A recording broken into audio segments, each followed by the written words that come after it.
opponent, though the Cardinal did open the season with a victory over Colgate last week. Reese Davis, Kirk Herbstreit, Holly Rowe down on the field, ready to get things started. Stanford won the toss, elected to receive. Deep to receive, you just saw E.J. Smith, who is the son of Emmitt Smith. Casey Filkins back there as well. And Alex Stadhouse will put toe to leather for the Trojans and get things underway, Herbie. Here we go. Find out if this USC team is the team that many expect. All of the transfers that Lincoln Riley has attracted. Stadhouse with that big leg. Knocks it right out of the end zone, and the Cardinal will open up behind their quarterback Tanner McKee at the 25. Yeah, 6'6", 230. Has some experience now. Last year, he kind of worked through some inexperience. I think they feel very confident in what he can do. You can see the numbers in the opener. Again, it was Colgate, but I think what they saw was him working through his progressions, no longer just thinking about the offense and the routes. Now he's reading defenses, and he's got an incredible upside as far as his physical attributes. Many think that he's an NFL quarterback playing here at Stanford like they've had over the years so often. McKee's size and arm talent, he looks the part of the Stanford quarterback. And a little bit of a new look for the Cardinals. You see a little ride on the RPO slow mesh look, and Michael Wilson makes the first catch. What's interesting is he's making a read off the safety. A long ride, reads the safety who comes up. Now this is all new, like you said. They worked it in the offseason, studied this, did not play it at all last week against Colgate, and the first play they go to it. E.J. Smith on the carry, and he'll pick up a couple before he's knocked down by Nick Figueroa. You know, over the years, Stanford, going back to Toby Gerhart, Andrew Luck's era, they're always about that power running game, establishing a line of scrimmage and going play action off it. They think their receivers and the quarterback may be the strength of their team. They're going to go into these formations quite a bit. They empty it out. E.J. Smith at the top of your screen. McKee firing down the middle, almost intercepted, and it is picked up by Max Williams. He's still on his feet, and Williams is finally dragged down at the 35-yard line. Bryson Tremaine stopped him, or he might have scored a touchdown. Well, Eric Gentry, keep in mind, you're not going to see this very often, a 6'6" middle linebacker, but I think his height and his wingspan causes this ball to have to go over top of him, and by doing that, the ball is thrown a little high, making him extend, unable to come down with it. And anytime a ball is tipped over the middle, you're going to see a lot of hands potentially get on that ball, and after Bullock touched it, eventually Williams comes down with the interception. But give credit to Gentry with his length, forcing that ball to go up and over him for eventually leading to that interception. Gentry, one of those transfers that we've talked about for USC, coming over for Arizona State after having a strong freshman season there. And now Caleb Williams is set up in business. Travis Dye, the Oregon transfer behind him, he's turned the wrong way, and then backhand handoff to Dye, who bangs ahead to the 25. I mean, I don't know if that was, maybe not. I don't know if that was an accident, or knowing Caleb Williams, he kind of has some style points to him. He may have intentionally done that. I don't know how he got that ball in there, but he did, and they got a nice gain off of it. Pickup of 7 on Dye's first carry, who had over 3,000 yards in his career as an Oregon Duck. Now Williams a lot of time, and he's dangerous when he does that. First down into the red zone, and he slides down. They're going to mark him down at the 16. It'll be a first down for the Trojans. Of course, this is what makes him so tough to defend. Watch the linebackers clear out. They're concerned with all these receivers, the crossing routes, and when you do that, you got to have somebody home to squeeze Caleb Williams, because he is a legit threat when things break down. He's not just looking to buy time to throw it. He can do that, but he'll take off with his legs and get first down yardage.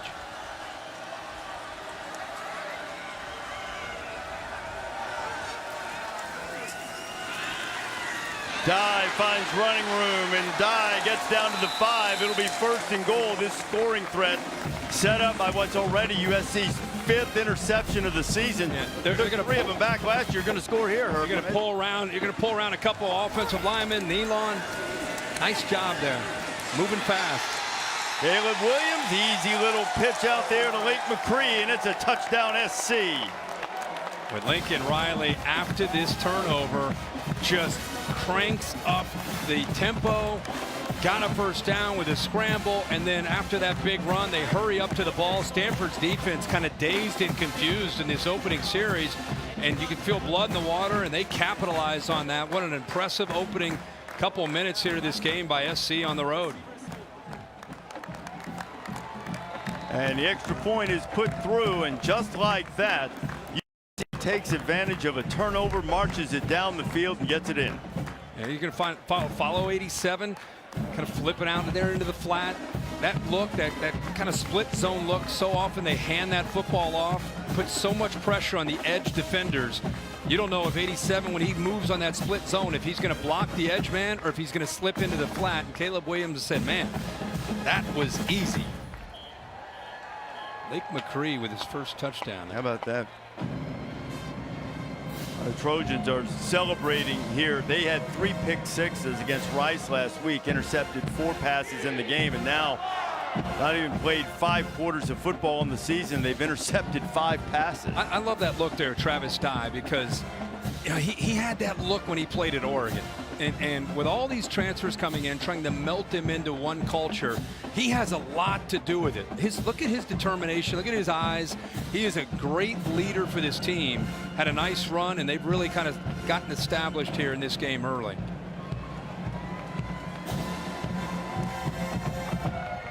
So a quick start for the Trojans. They're set to kick off for the first time, and for the second time, I should say, in about 2.5 minutes.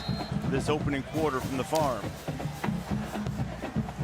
E.J. Smith, one of the deep men for the Cardinal, Stadhouse, who drilled it into the end zone on the opening kickoff. Does the same thing, and the Cardinal will get the ball back, and they'll take it out to the 25-yard line, and Tanner McKee, who threw that interception, will come back out and give it another go.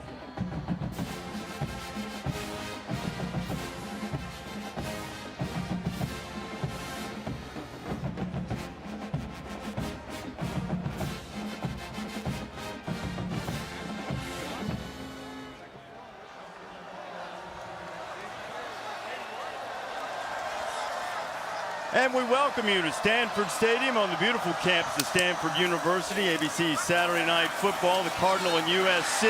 SC already up 7-0, and E.J. Smith, the Stanford running back, hits the first down on a nice run. Here's what you missed in the first few minutes, Ernie. This game got started fast. Stanford had the ball first, a ball that was thrown high, tipped. Interception there by Max Williams, and a couple plays later, just like that, this USC team with all that hype, they go on the board first here to go up 7. And there's a flag going to come in there. It'll be pass interference against the Trojans as McKee was looking for Bryson Tremaine, a 6'4" senior from Los Angeles. Mekhi Blackman, one of the many transfers. Pass interference, number 6, defense. The ball will be placed at the spot of the foul. That's an automatic first down. Blackman coming over from Colorado called for the foul. Yeah, and again, another run pass option. Talked a little earlier about what David Shaw has done in the offseason, studying Wake Forest, going to more of this RPO look, which is new for them. And right now the USC safeties are not figuring it out, putting a lot of pressure on the corners on islands. That was a little bit disjointed. Going to be a false start. And they kept this under wraps in the opening win against Colgate last week. False start, number 75, offense. 5-yard penalty, still first down. Didn't really show any of the slow mesh look here and trying to catch Trojans off guard, and also to reinvent themselves on offense a little bit. Yeah, again, they used to be more of a, you know, you put I formation, a couple tight ends, and just, you know, intellectual brutality, dominate the line of scrimmage and play action off of that. The years of Andrew Luck and Kevin Hogan and so many others, and they've kind of changed because of their skill and who they have at quarterback and receiver.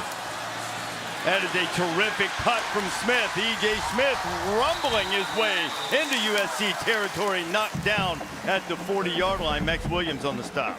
Well, you're going to get good blocks in here. The linebackers, I think, get confused here because 87 Archers, looks like he's going here. A lot of times that's going to bring the ball that way, but instead they go back to backside behind that, and the linebackers are out of position.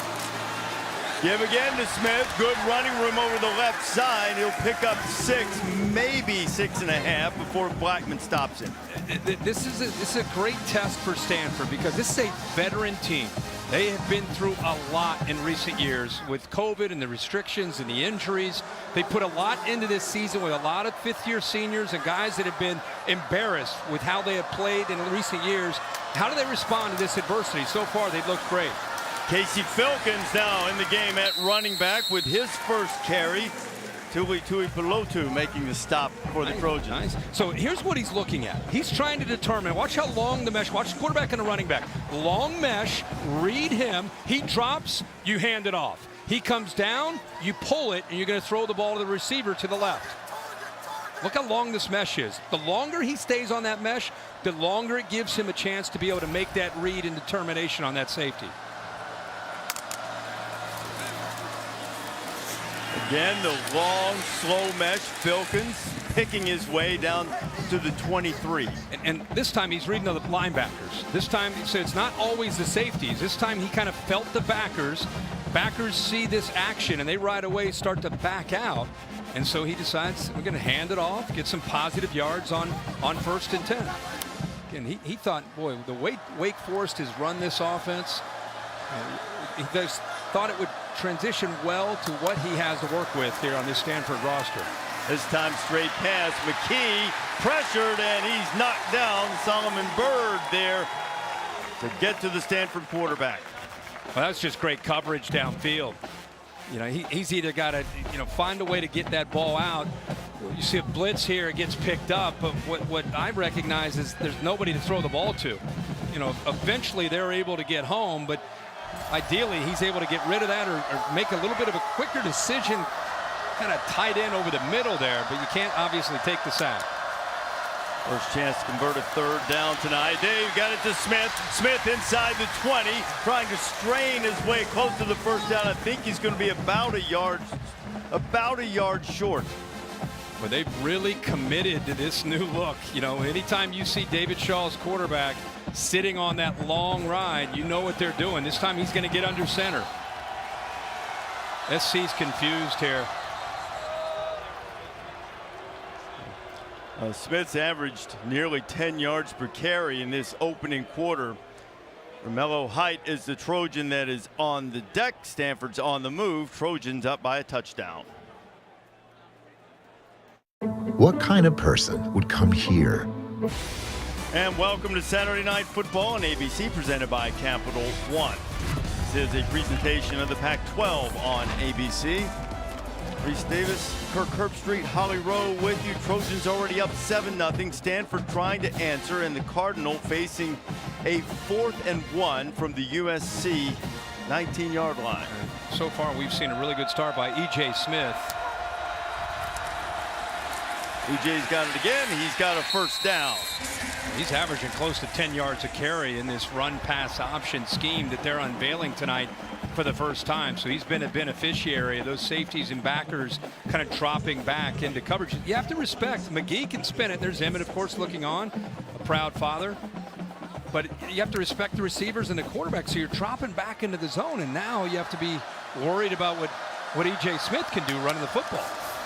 Emmett Son wearing that familiar number 22, catching the pass just like Dad did, diving for the pylon, and he'll be stopped short of the touchdown, but the Cardinal with a 1st and goal. Yeah, he's showing a little bit of everything tonight. Can the backer get to him? You got to try to get out there and play man-to-man. A tough ask by Shane Lee. Good effort here by E.J. Smith to try to extend. He steps out, but still, you can see the progressive pylon cam where he stepped out of bounds. But Stanford's ready to go again up at the line of scrimmage. And, of course, they're going to have to wait for USC to make their own adjustments with a substitution of their own. This is more familiar for the Cardinal. They bring a fullback into the game, E.J. Simmons. Going back to E.J. Smith. E.J. not finding any kind of running room there. A host of Trojans there, including Eric Gentry. SC, everybody wants to know how physical can SC be, right? That's all you hear. We know they got Caleb Williams. When they got all these transfers, all these skill guys, but how tough are they at the line of scrimmage? That's a big question about this team. I think they're confident in who they can be. That time stood strong there at the point of attack up front. I think Stanford goes back to spreading them out. Create that space. They got great athletes. Half roll on 2nd down. McKee being chased back of the end zone. Did he get the feet down? No signal yet. Touchdown, they gave it to him. How about Bryson Tremaine? Reese, that was, you're going to call it? I don't know if I had to look here. It's all about his feet. If they're inbounds, it's that left foot down. We'll have to check it, maybe another angle to see if that heel came down at all. Here's a perfect angle right here. Watch that left foot. Ooh. The heel looks like it stayed up, but they're going to probably take a peek at that, I would think, Billy, don't you? No question, they'll take a look at this one. And there's a difference between one motion of the foot coming down and then showing that you can get the toe down and keep the heel up. Can you explain that to us? Help us understand that. All right, as he's coming down now, that foot's coming down in one motion. If that heel hits the ground, he's out of bounds. In one motion? In one motion. Gotcha. That's different than if you're going forward and tapping the toe and falling out of bounds, right? Exactly. That heel, could you tell by the looks that we have if that heel touched the ground? It's not indisputable video evidence from this angle. My gut tells me he's out, but I do not have video evidence. I just don't know if I just can't tell if it touched. I mean, it's obviously over top. It really looked as if it did from that other angle, but then you look at it from behind, and it's almost as if you can see a little red, a little cardinal color in there. Tremaine coming off a horrific lower leg injury suffered against Oregon last year. They're thrilled to have him back in the lineup, and that was a tremendous catch. We'll just see if they let him keep the touchdown. So many of their receivers, were out last year, and that's why I think they feel so good about who they can be this year if they can stay healthy. There's David Shaw, and how about the job that Shaw did keeping these offensive tweaks under wraps? Yeah. And how about if this stands responding to adversity? If you just tuned in, I know a lot of people are watching Pitt in Tennessee. The opening drive was an interception for Stanford, and 4 or 5 plays later, a touchdown for USC and Caleb Williams. I mean, blink of an eye, 2.5 minutes into the game, 7-0, and they respond with a heck of a drive here. But that they did in the first game of the Lincoln Riley era at the Coliseum last weekend. USC had 3 interceptions returned for touchdowns. They picked off another pass, and then the 5th one of the season already set up the first score, if you weren't with us earlier. And Stanford was moving the ball even prior to that interception, too, early going. They've implemented this new look that they haven't shown at all. I mean, Stanford is an I formation, run downhill kind of team. So all of a sudden they're doing this slow developing run pass option that they've never looked. And right now Alex Grinch and USC right in the middle trying to make adjustments on the sideline. We'll see how they do throughout the rest of this first half and the rest of the game. Philosophically, David Shaw talked about he played here, he's been here as a coach and assistant for Jim Harbaugh, head coach for a long time. He talked about institutional knowledge and how he had to get rid of some of that to look at what they needed to do to improve to get back to the level of winning where they were for so many years. Let's hear the call. After review, the receiver's left heel came down out of bounds. The pass is incomplete. 3rd down. Let's take one more look at that and see if you agree with what our replay official Judson Howard decided. Wow. I'm going to say I do agree. Okay. I think he got it right. I just can't tell. I can't look at that video and say, oh, without a doubt, that heel touched. For me, I would have gone with the call on the field, personally. A rules expert quickly, Bill Amanya, you agree? It's a tougher one as we've seen, but I'll give Judson the benefit of the doubt. Touch, incomplete. Yep, so it's 3rd and goal. E.J. Smith split to the bottom of your screen. McKee, plenty of time, firing high, and it'll be incomplete, and it'll bring up 4th down and goal. Really good coverage on Tremaine, who they tried to go back to. They actually bracketed him, took him away.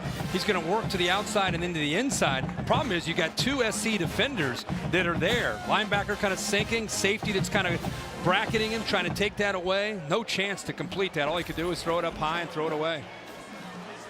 Joshua Carty will try to get Stanford on the board with a 22-yard field goal, a junior from Burlington, North Carolina. And there was movement after the Trojans shifted. Stanford got a little anxious, and they'll move him back. Or maybe there was contact on her. Let's see what the call is.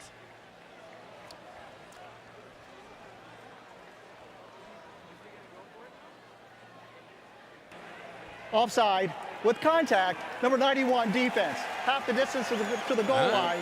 Replay the try. Moves it down to the 2-yard line is David Shaw. David Shaw's going to send the offense back out. Do you like this call? I like it. Be aggressive. Coming off the year that they had last year, you're playing USC. You're down 7. You got the ball down to the 2-yard line. I completely agree. You haven't beaten an FBS team in 11 months. You lost 3 of your last 4 last year by more than 30 points. Try to make a statement. The only thing that concerns me, they moved the ball right down the field, but once they got into the red zone, and especially inside that 10, field's gotten tighter. SC's been able to make more plays, been tougher at the line of scrimmage inside his 5-yard line. E.J. Smith in the backfield. This will be the 13th play of the drive, and it's 4th and goal. McKee, slow mesh, little flip, batted into the air. Another interception. It's picked up by Mekhi Blackman, and Blackman stops the threat.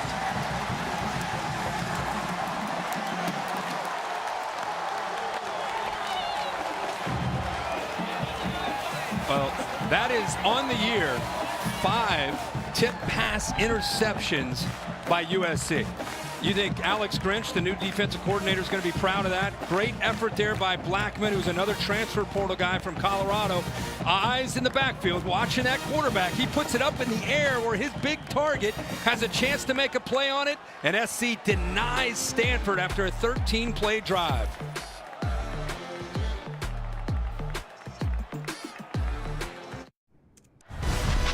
Saturday Night Football on ABC is presented by Capital One. What's in your wallet? Almost a year to the day since Stanford took care of USC, and that game was not as close as the final score looked. Stanford at one point up 42-13. A couple days later, USC fired Clay Helton. Eventually, that led to the hiring of Lincoln Riley. As you look at Tanner McKee, who's thrown a couple of interceptions, and Riley, who has his team off to a 7-0 lead thanks to a couple of turnovers forced by his defense and a quick completion out to Mario Williams. Mario Williams, another transfer from Oklahoma. He gets up to the 25. Take a look at our Chick-fil-A impact players. Well, we're going to talk about a couple of transfer portals. Travis Dye, Oregon, Jordan Addison from Pitt. Heron is going to have to get pressure 15 on the outside, and Caillou Blue Kelly going to be asked to cover these very talented and fast receivers that SC has.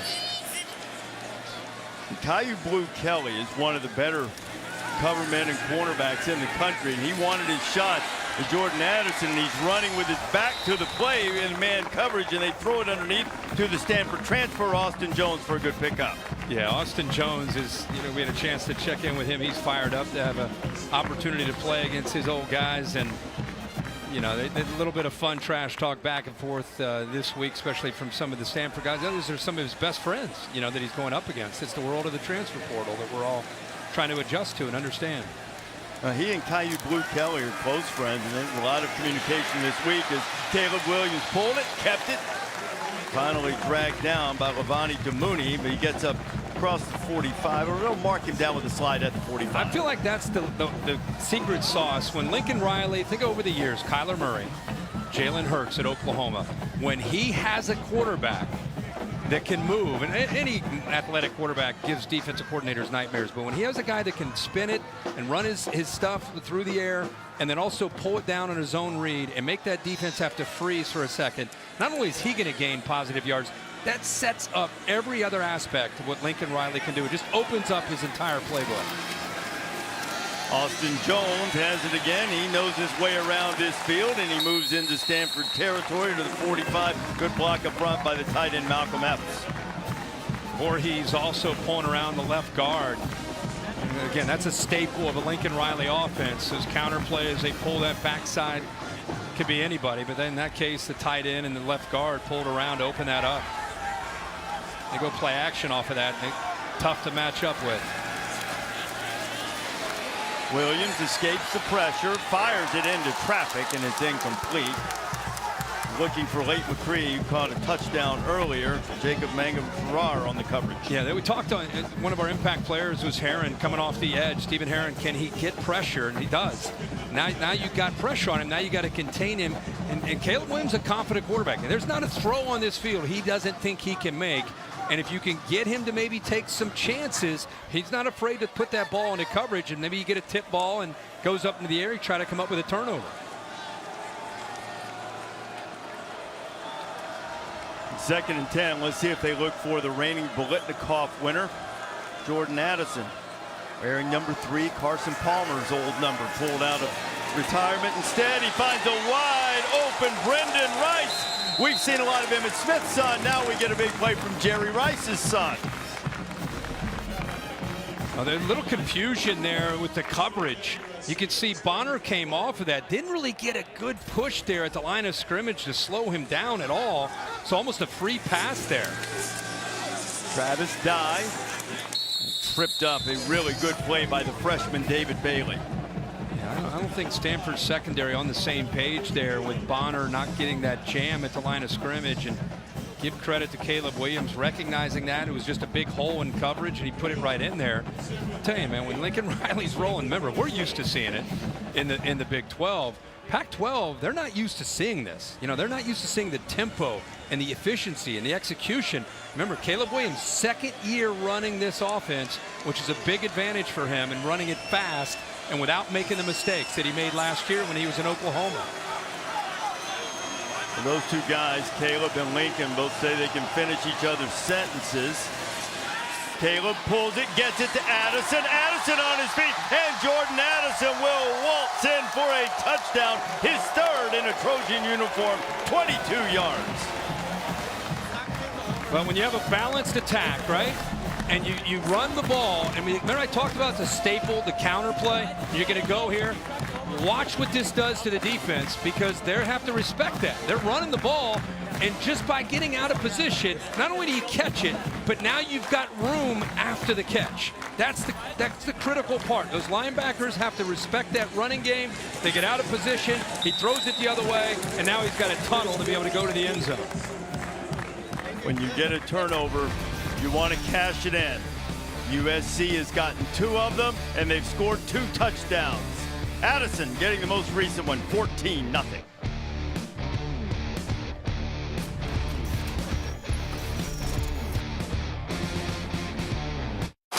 Kevin Agani in studio now for our Dr. Pepper Fansville studio update. Let's go to the Swamp. Kentucky down 3-0. Will Levis, he has time. How about the catch of the night from Dane Key? Holding on. Kentucky with the first touchdown of the game. 7-6 right now, Wildcats. Back to you, Reese and Herbie. That's a good one down in the Swamp. USC is off to a quick start. Forced a couple of turnovers, turned them into touchdowns, and with 4 minutes remaining in the first quarter, number 10 team in the land in the top 10 for the first time since 2017, already up 14-0. Casey Filkins will return this kickoff. Filkins looking for a little running room. A flag comes flying in from a couple of directions.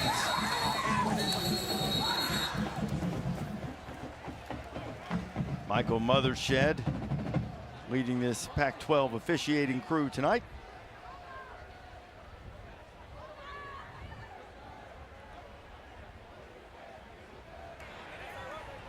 There are 2 holes on the receiving team. Number 86, that penalty will go from the spot of the foul, half the distance to the goal line, first down. Freshman Sam Roush nabbed for holding as we check in with Holly Rowe. Hello, Holly. Hey there, guys. Well, when I got to the stadium today, the very first person I saw 3 hours before the game down here was Jerry Rice. This San Francisco legend has his son on this team for USC. You saw Brendan Rice get a shot in that last drive, and he said, you know, I talked to him after the game, or before the game last night. I gave him a lot of encouragement, advice. He said, but I don't want to ever put any pressure on him. He's not trying to be great like me. He's just got to do his thing. And we already saw Brendan off to a great catch on that key drive to score. And really cool legends down here. Ronnie Lott, Jerry Rice, Emmitt Smith. I'm geeking out down here.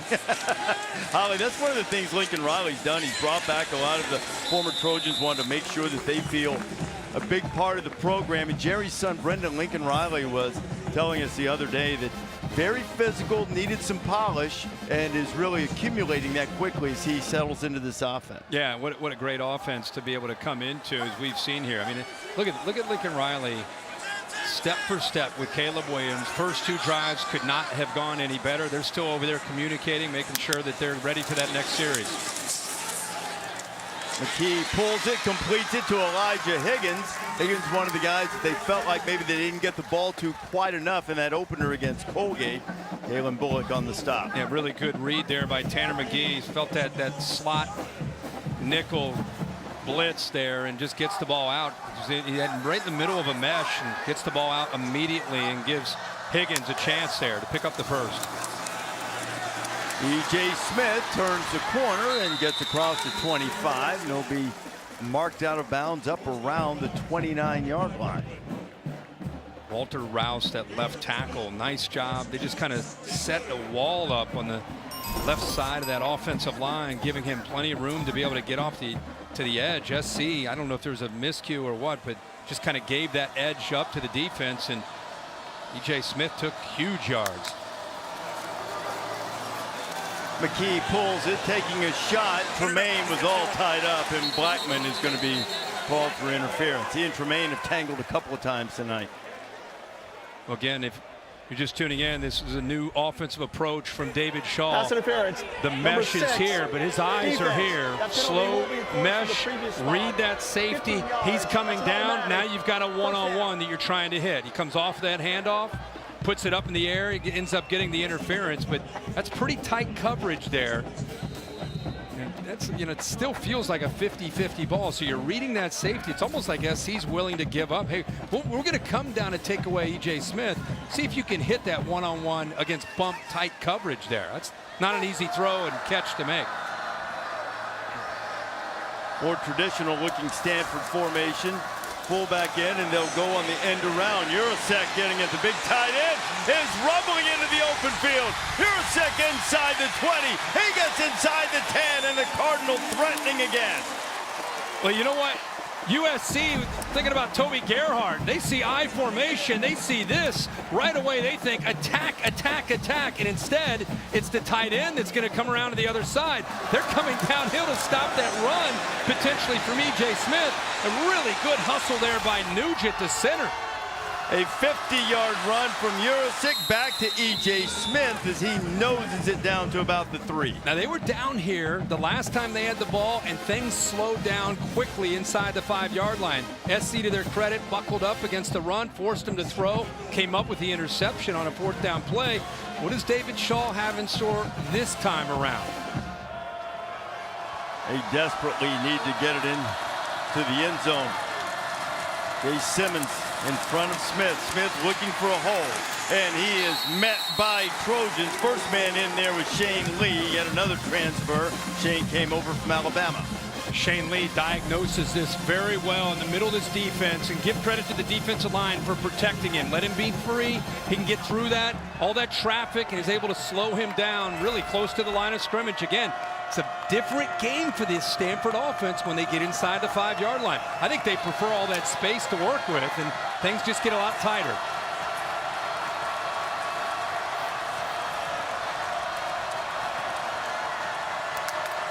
Third and goal. McKee's got a man out there. It is Smith, and that was easy. Touchdown, Stanford.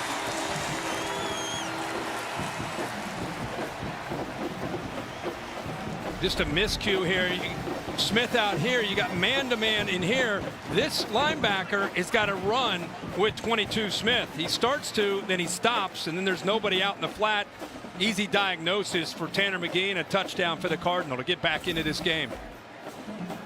7 plays, 93 yards. Emmitt Smith approving of the Stanford touchdown scored by his son. David Shaw, Tavita Pritchard raving about E.J. Smith's versatility and how he could be the next in that long line of terrific Stanford backs. Emmitt Smith, as a proud dad, is incredibly proud of what he's seen from his son. He's already got a couple receptions, a touchdown, and he's running the ball, averaging over 6 yards a carry. So really doing a good job here in this first half. Well, a lot of times there is a burden placed on the sons of greats, and who's greater than the all-time leading rusher in the NFL and the all-time leading receiver. There's EJ and Emmett, and much earlier days for both of them, and Jerry and Brendan, along with our buddy Steve Young. I guess you got a little 49ers Cowboys feel here. Sure does. In this matchup. Oh, Emmitt's Double Deuce rolls in there for the touch. I'm sure Emmitt Smith's always encouraging his son, but one thing that's different about him is, he's battled through some injuries last year. He's now bigger. He's taken advantage of the offseason, put some very good weight on. He's over 210 pounds now at 6 feet. I mean, he's a thick, strong back and showing the versatility to become a complete back this year, picking up blitzes on pass protection, catching the ball in the backfield. That's one of the benefits of playing in this offense. They ask their backs to do a lot, and E.J. Smith certainly can do that. First play of the season offensively for Stanford was an 87-yard touchdown run against Colgate last week for E.J. Smith. Gary Bryant is deep. He will watch the kick sail over his head. And they'll bring it out to the 25. Go back. So again, they've had the ball twice, 2 touchdowns. This is the last drive. You saw a little bit of everything. You saw a run here from the Stanford transfer, Austin Jones, positive yards. Really, Stanford's defense confused, busting coverage there. Caleb Williams takes advantage of it. Watch these offensive linemen get downfield in the touchdown. They're punishing people. This big offensive line, it was Bobby Haskins, the left tackle, 15 yards downfield, taking it out on a safety. So 2 for 2, 2 drives, 2 touchdowns. What can Stanford come up with right now with Lance Anderson, the defensive coordinator? Remember, they've adjusted themselves. They've always been a 3-down lineman, 4 linebacker defense. They spent a lot of time this offseason going to a 4D lineman to get more pressure and attacking. First 2 series, it has not worked. They're hoping it would fit into the recruiting profile. Easier to get the edge guys. He's got a big shot out there. It's Addison again. Can he stay on his feet? He does. Jordan Addison, just like that, beats Caillou Blue Kelly at 75 to the house.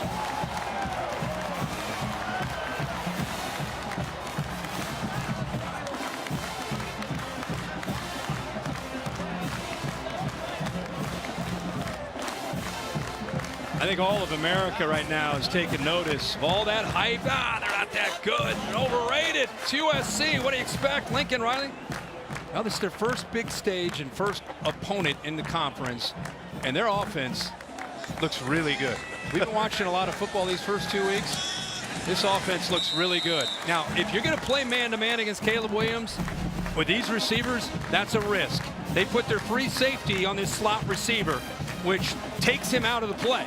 See him go over this on this crosser. Now you've got the post behind it, and there's nobody left in the middle of the field. He goes up and over this free safety. It's one-on-one, and that is a great throw by Caleb Williams, and that is a tough ask by Blue Kelly to have to stay with Jordan Addison. And it shows a physicality there to be able to pull out of that potential tackle. But great route, great timing, and outstanding execution in these 3 series. Scored on their first 6 possessions last week, and Caleb getting him off to a quick start in this one as well. Addison won the Biletnikoff Award for Pittsburgh last year. 17 touchdowns for the Panthers, 4 now for USC. That leads the nation touchdown catch. See, I like that right there. I like that. This is leadership. For all you everybody, young quarterbacks watching, they're up 21-0. He's not on the sideline drinking water, telling everybody how great he is. He's in the huddle. He's thinking about the next series. He's not happy with 3 straight series and 3 touchdowns. Look, he's going over to the lineman. He's going to dap them up. Encouragement. Man, that's all the intangibles you want to see from a great player. Not just about the physical plays. Casey Filkins will let it go into the end zone. Stanford will start again at the 25.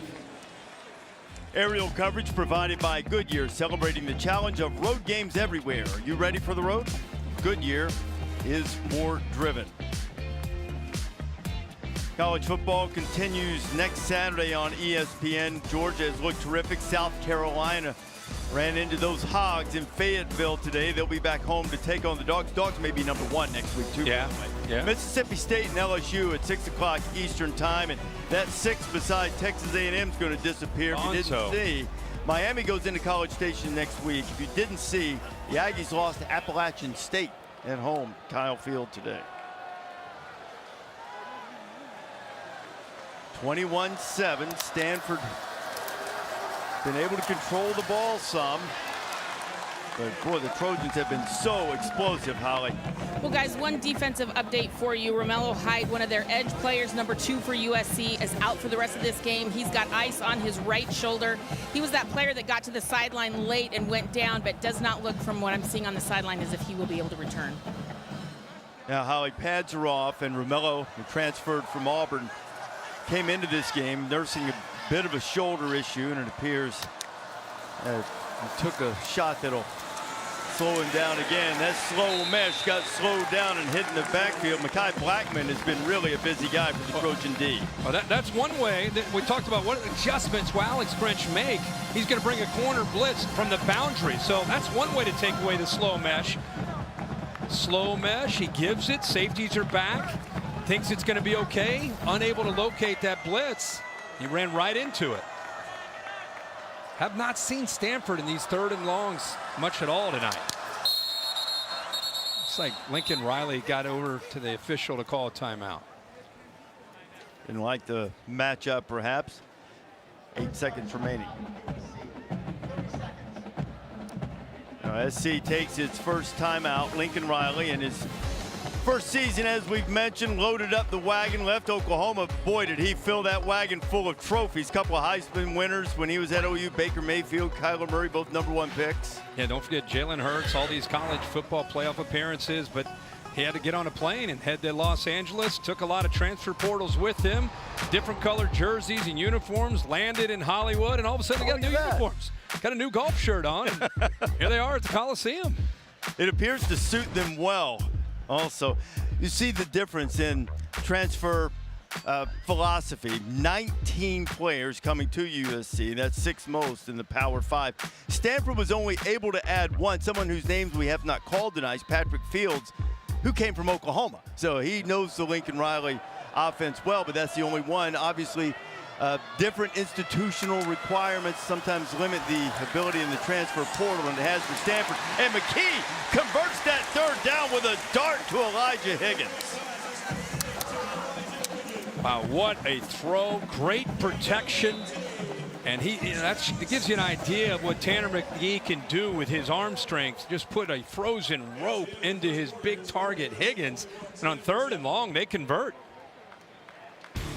USC entertaining, explosive in the first quarter, but the Cardinal had the miscues, but they've moved the ball. They'll try to get a little bit closer. Headed to the 2nd quarter when you come back.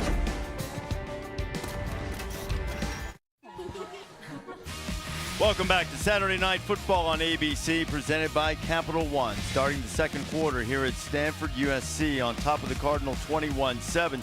Cardinal had a couple of turnovers, but they've really moved the ball when they're doing it again with E.J. Smith, who is just gashing his way through this Trojan defense. Yeah, and you know, this is a play where he shows vision. He finds it in the backside, but USC not very sound here on this play.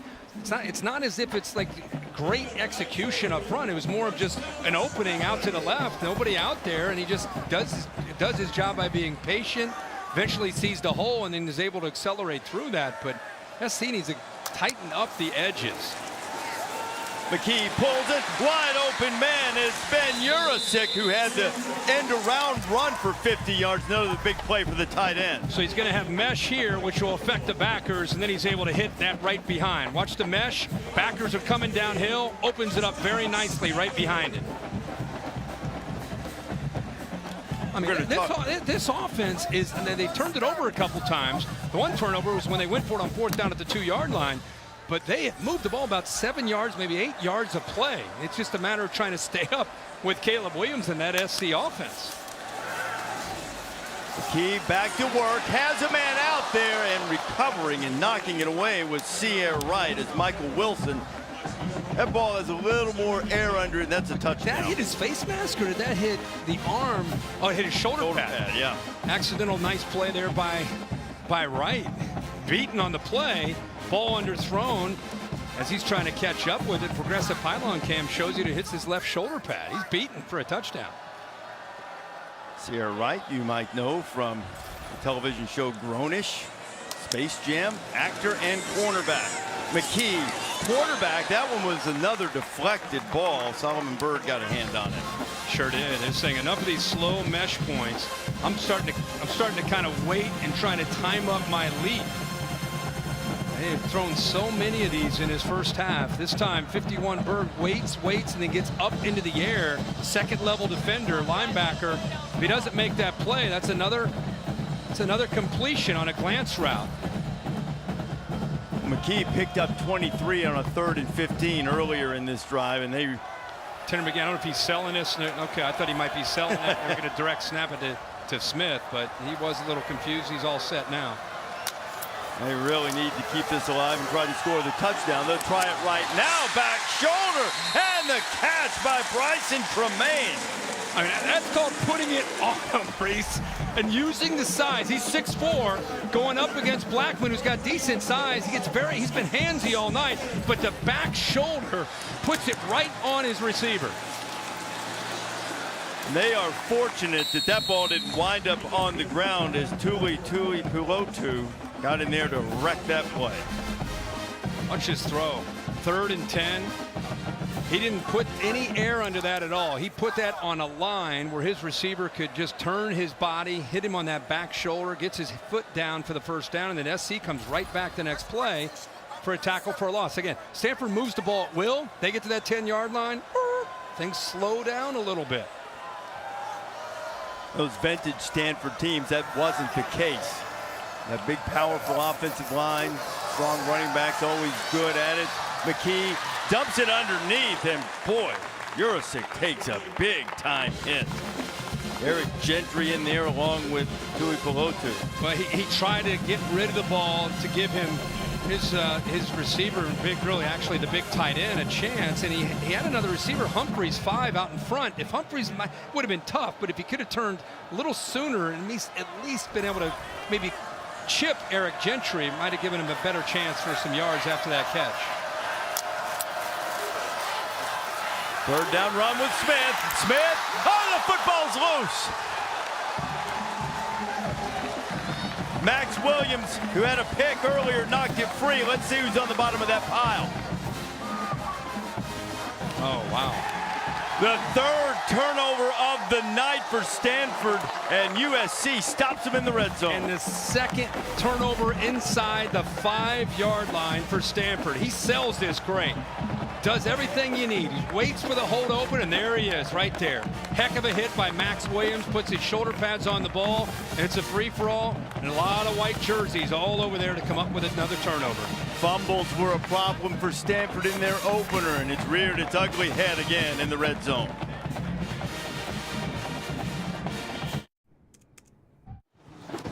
Well, here's the view from the AT&T 5G Skycam. Don't forget to check out the AT&T 5G Skycast streaming live on ESPN3 and the ESPN app.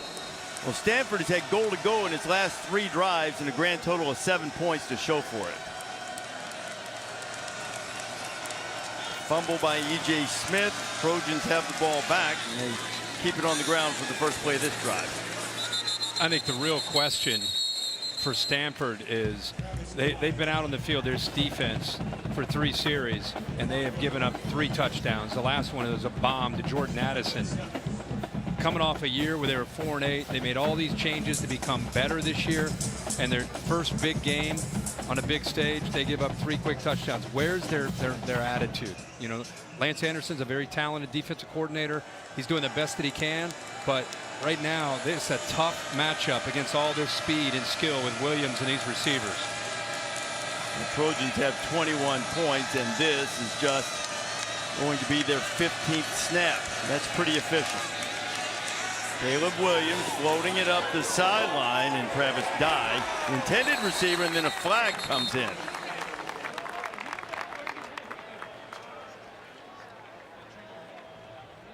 That was David Bailey. I mean, you talk about a matchup that you want. This is Lincoln Riley. This is Lincoln Riley creating a matchup against a defensive end, against a tailback on a wheel route. Tough ask for a big defensive end. Pass interference, number 13, defense. 15-yard penalty from the previous 23. spot. It's an automatic. First down. think about this. Lincoln Riley sees that the corner's in man-to-man. He's like, he probably made the call from the sideline saying, oh, we got a matchup. This is a defensive end. He's not used to being out there. He's not going to get his head turned around. So clearly the interference is there. But a good recognition by Lincoln Riley and Caleb Williams with a back against a defensive end. Defensive end in Bailey that's a freshman too, Kirk, and one that they think is going to be a star, but he's still feeling his way in college football and pushing his way as Travis Dye to another SC first down. I got the feeling that Lincoln Riley and his staff, they're tired of hearing that narrative. SC, they got a lot of skill, but they don't have anybody in the trenches. I think he challenged his offensive line all week. All I know, guys, is I don't know if you're as good as Stanford. All I hear is how tough they are. We lost 4 or 5 up there. This SC offensive line has shown up in a bad mood based on what we've seen so far, taking that challenge to heart. Another first down. Trojans moved it inside their own 5, out across the 30. A lot of running room there for Dye. And Dye gets up to the 40 before Jonathan McGill finally wrestles him down. What he's done is, you know, with these formations and the threat to run left, to run right, to run the back, to run the quarterback the other way, play action off of that, take shots downfield. He creates all this space. And when they're running the football the way they are, they haven't had the ball a lot tonight, but when they start to run the ball the way they are tonight, it, again, makes the safeties and the linebackers' jobs that much harder because their eyes, the discipline of their eyes really can be challenged between run and play action. Austin Jones has the first down. And all you have to be when you're dealing with this kind of speed is hesitant for just a second or half a second, or step out of position off of a play action look two steps to your left, and all of a sudden you create a blocking angle for a pulling guard or tackle. Williams, all kinds of time directing traffic, now running out of time, and he'll skip it short of Addison. His receiver fell there, Mario Williams. That's where he was looking to go. He had a matchup that he wanted. 4 goes down. He was dialed in him. That was his primary. And then he just started to run for his life after that, and there's no one there. So good job of improvising. Smart play on 1st and 10 to just throw that ball away. Give them the way they're moving the ball. Just give them another down or 2 here to try to pick up another first down. I got you.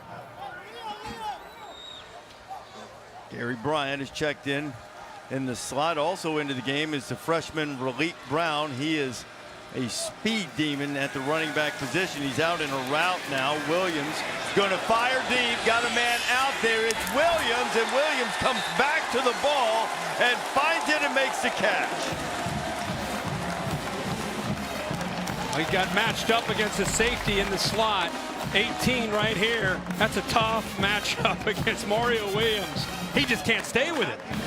He cannot stay with him. Finally locates the ball. I really loved how Mario Williams never really showed the ball was coming. To the last second, he puts his hands out. So he didn't advertise to Wyrick that he was going to make that catch until the ball was past him. Boy, these guys. Wow. Back in the red zone, gets it out to Williams quickly. He shakes a tackle. Mario Williams dances into the end zone. Another Trojan touchdown. I think all of America, at least the ones that are watching this game right now, are looking at this thinking there is incredible execution and a lot of speed. This is just a ball. It's just trusting your guy to win a matchup. Win a one-on-one matchup against a safety in McGill. Give it to him.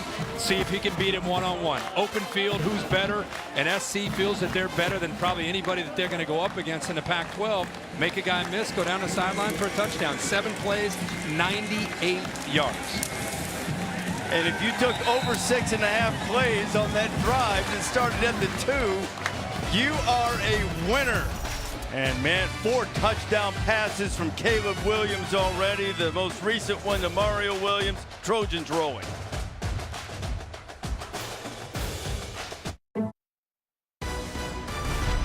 Saturday Night Football, presented by Capital One on ABC, is brought to you by Goodyear. Discover the possibilities. Goodyear, more driven.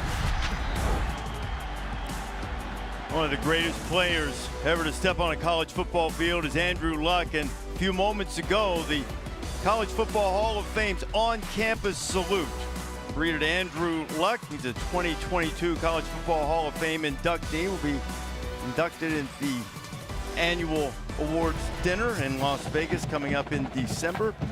Andrew loves it here at Stanford, back in school, has been hanging around the football team a little bit.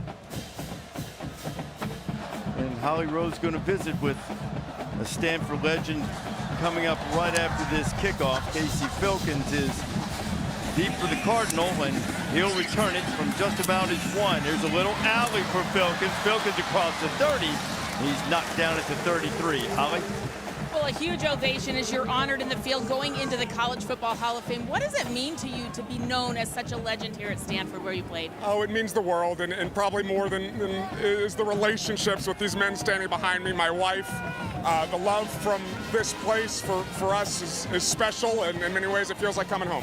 You know, you told me at practice the other day it does feel like coming home, but that you were proud of how you changed the culture here. 7 losing seasons before this group of guys got on campus. How did you do that? Yeah, an amazing group of guys, an amazing group of coaches. There's names all over the NFL and college, and fun stories about it all. And we worked really hard, and we enjoyed each other's company. And we made the most of our opportunities, and I hope our guys keep chipping away and making the most of their opportunities this game. A good game there. I know quickly you wanted to say one more thing about a special Hall of Fame class. Yeah, no, it's certainly for me the College Football Hall of Fame today. But it's the 50th anniversary of Title IX. Stanford Hall of Fame inducted 10 incredible women, and they're going to be honored at halftime. I'm not sure it's on TV, including Tara Vanderveer, one of the great coaches of all time in the sport of basketball, and the worldwide superstar Neko Ugwumike, who was my classmate.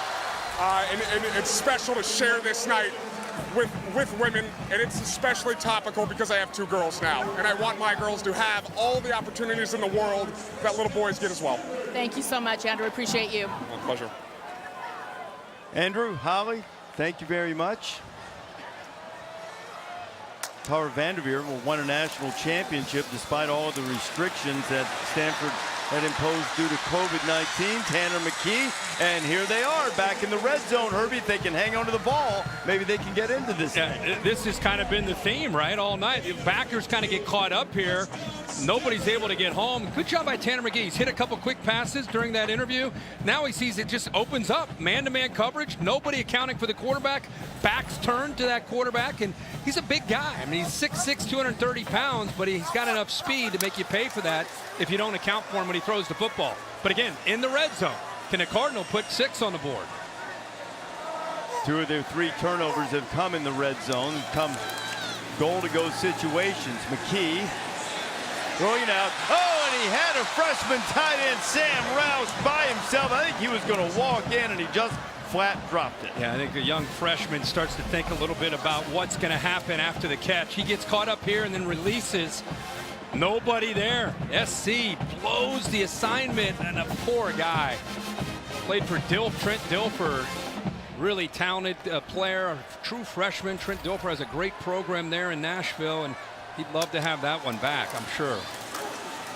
E.J. Smith to the ground, and Rouse is a guy that they believe is going to be a complete tight end. Yeah, he will be. And if people that have not seen this, much like this drive, they have moved the ball using this run-pass option, kind of a new look for them, moving it up and down the field, averaging 7 yards a play. And there's been a lot of openings, whether it's been running or throwing. Then they get inside the 5-yard line. Twice they've turned the football over. Smith, who fumbled it the last time he got inside the 5, this time picks up the first down. It'll be 1st and goal. Well, he's had so much room to run. Those linebackers had a tough time, whether it's been out to the outside or up the middle. Just a little bit, step or 2 slow. That time, again, inside that 5-yard line, it's like a different game. It's like a different game. Tui Pelotu getting in to knock Smith down in the backfield. That is a little bit striking, even with the changes, the tweaks in the offensive philosophy, because you're used to Stanford imposing its will here. They really haven't done that in a couple of years, though. Surprised that they're using this tempo. Give to Smith. He's got an alley, and this time they'll move it and pay it off with the exclamation point and the touchdown. Tara pleased, E.J. Smith, Evan Smith pleased, and maybe the Cardinal getting back in it. Watch the right side. open things up here. Emmitt Smith, patience, and then he sees that opening, follows the block there by Miles Hinton. And again, no one there to stop E.J. Smith, but a good job up front by the big boys. Smith approaching 100 yards on the night, and for all the love that we've given USC's offense, and rightfully so, not everybody's going to turn the ball over to him and be as gracious handing it over to him in the red zone. This time Stanford does it, and it's a 2-touchdown game.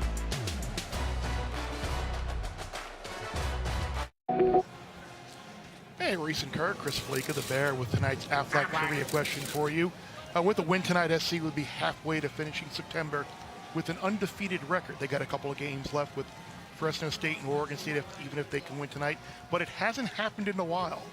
Which team won the national championship the last time USC ended September with an undefeated record? That is tonight's Aflac trivia question. You already know this? No. I don't even know what that means. I mean, looking at the last time SC got through September undefeated. First answer that. What year was that? Well, I have no idea. That's the thing. Right. The easiest guess would be Alabama or Clemson because they won more championships than anybody else.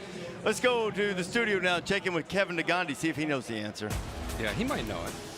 No shot, Reese. Absolutely no shot, Herbie. I wish I could help. Dish halftime report just minutes away. Booger McFarland, Dan Mullen joining me. Dave, top 25 upsets. Who surprised you? Well, it was App State, the way they controlled the Texas A&M offense. Only 8 first downs for A&M. I think it's Marshall, committed to the run game, stuck with it all day, and their defense would not threaten vertically by Notre Dame at all. Sat on routes all day and got 3 interceptions. Irish off to an 0-2 start. Also, highlights in Gainesville, a really good one between Florida and Kentucky. Back to you, Reese. Kevin, we'll look forward to that. That's a stunning note that Booger had there. 8 first downs for the Aggies at home. Against Appalachian State, North Carolina scored 1 million on them. Of course, they scored almost 1 million against Carolina. Back to Austin Jones. USC gets it up to about the 30. It'll be a pickup of around 5. One of the things I like to watch when Lincoln Riley has an offense like this is the safeties and the challenge. Whether it's E.J. Smith going into the locker room, has had a great first half. Hopefully he's going to be okay. Looks to be okay. We have a player down, but when he's going like this, the safeties are put in such a tough spot, because do you come up and run support where they're averaging 7 yards a carry, or do you sit back and worry about the big play ability of Caleb Williams getting these receivers one-on-one? It's a pick your poison kind of thing.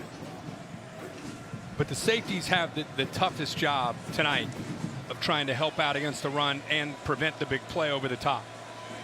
Doesn't get more efficient than SC scoring 4 touchdowns on 4 possessions. Stanford's outgained them, at least pending the outcome of this play. They pick up a first down. Cardinal, they have 300 yards. USC's approaching that as they get another first down. And here's the other problem as a safety, right? Do I walk up tight on Mario Williams without anybody behind me as a safety? And we already seen what's happened when safeties do that. He goes right by him. Or do I give him a cushion and Caleb Williams goes, oh, you're going to give him that 8-yard cushion? Quick throw to the outside, first down. So it's really tough unless you have dominant defensive linemen. Jones pushing his way across the 45-yard line. Williams already has 4 touchdown passes tonight, only 2 incompletions. Yeah, he pushes, but really that line is pushing, and he's just following right behind it. I think that's been the biggest thing for me. We all knew about Caleb Williams in his second year with Lincoln Riley. We knew about Travis Dye. We knew about Mario Williams. We knew about Jordan Addison, all these talented skill players. What I wanted to see in person was the physicality and the oomph up front of SC's offensive line. Did they have it? Man, do they ever. Williams pulls it, a little tunnel. There's Addison. Addison, who scored a couple of times tonight, is knocked down and picks up the first down. Again, if you're going to sit back, they're just going to hit some quick throws underneath.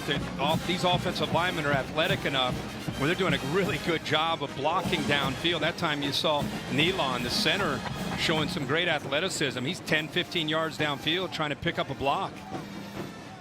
So it's quick hitters, it's the run game, it's the QB run, it's the boot, it's the play action. Oh, by the way, just when your eyes are really confused, we're going to take a one-on-one shot and beat you with speed downfield. He did that, hitting Addison for 75 yards, a big chunk of the 100-yard receiving night he already has. There's Travis Dye shaking off one tackler and getting down to about the 35-yard line. When Travis came in here with Oregon last year, Oregon was ranked 3rd in the country. They got beat. Last game Stanford won last year, and he was close to 100 yards. I didn't look it up this week getting ready for this game, but if you remember back when Baker was there and Kyler Murray was there and Jalen was there, I mean, those offenses were humming like this. Well, they're averaging 44, 45 a game pretty much. I mean, other than Utah, maybe, who's going to match up with these guys in this conference and try to slow this offense down? Kind of looking at the schedule ahead. I don't know if Oregon State can do that, but that'll be a tough trip. There is Leighton McCree. He had a touchdown catch in the early going, and he has a first down catch from Williams. Again, just a really good job by Lincoln Riley mixing up different looks.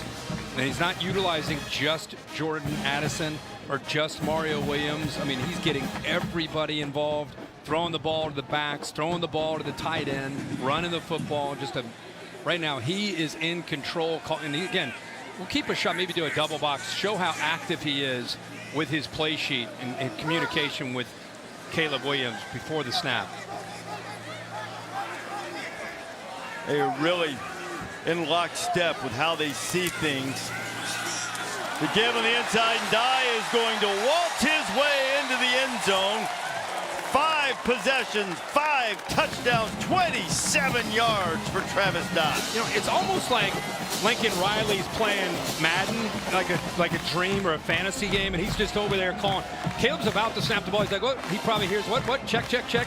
Sees the look that he wants, makes the adjustment, sees the blocking angles, the offensive line. Somebody's out of position.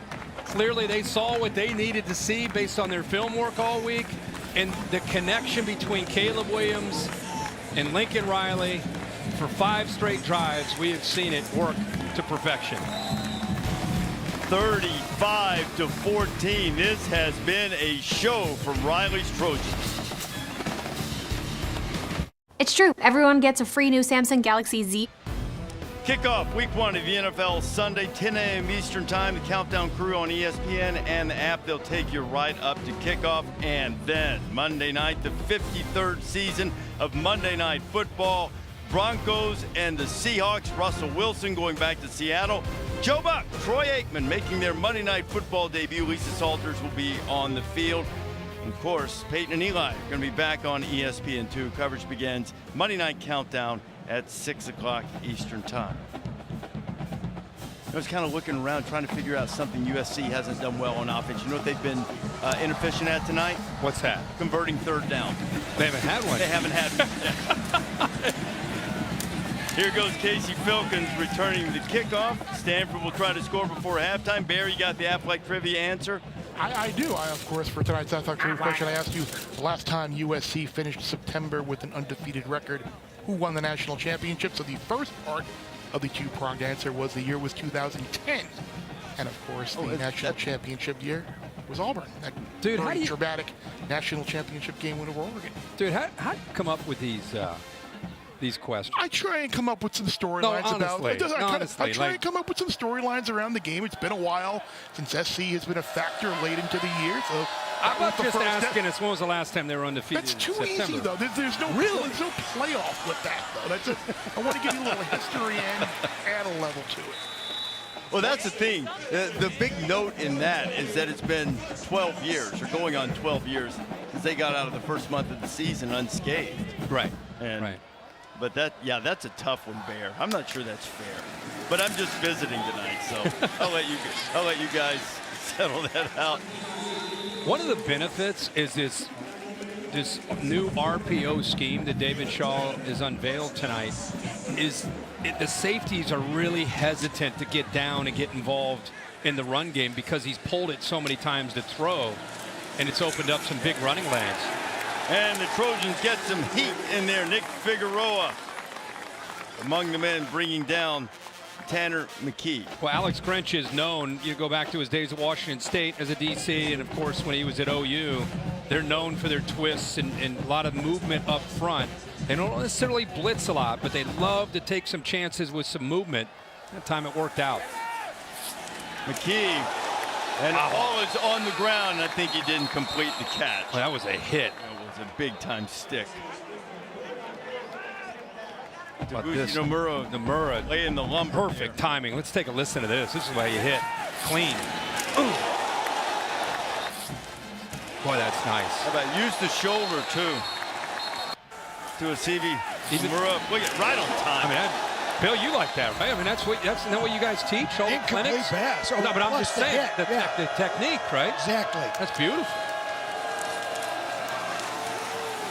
Wilkins nowhere to run. Headgear comes flying off. Stanley Taufuo made the tackle and lost his hat.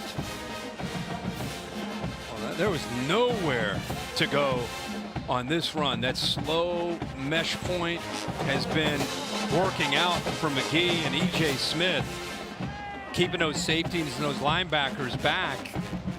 And that time just got squeezed, nowhere to run. Hey, I want to 4th and 16. We're about to see our first punt of the night. Okay, well, let's call it a timeout. It's 35-14. Now remember, Stanford received the opening kickoff. They won the toss, elected to receive, which means SC's got a minute 15 to get it back and double score. Plenty of time. Plenty of time with the way Caleb Williams is working. I mean, they'll be able to work a little clock maybe the way they've looked in these first 5 drives, but they're not going to think of taking the knee. You know, they're thinking about scoring and being aggressive and continuing to try to put points on the board. Why wouldn't you, right? Hey, it's early in the season. You're trying to mesh a lot of guys together, get some rhythm. They should have plenty of confidence.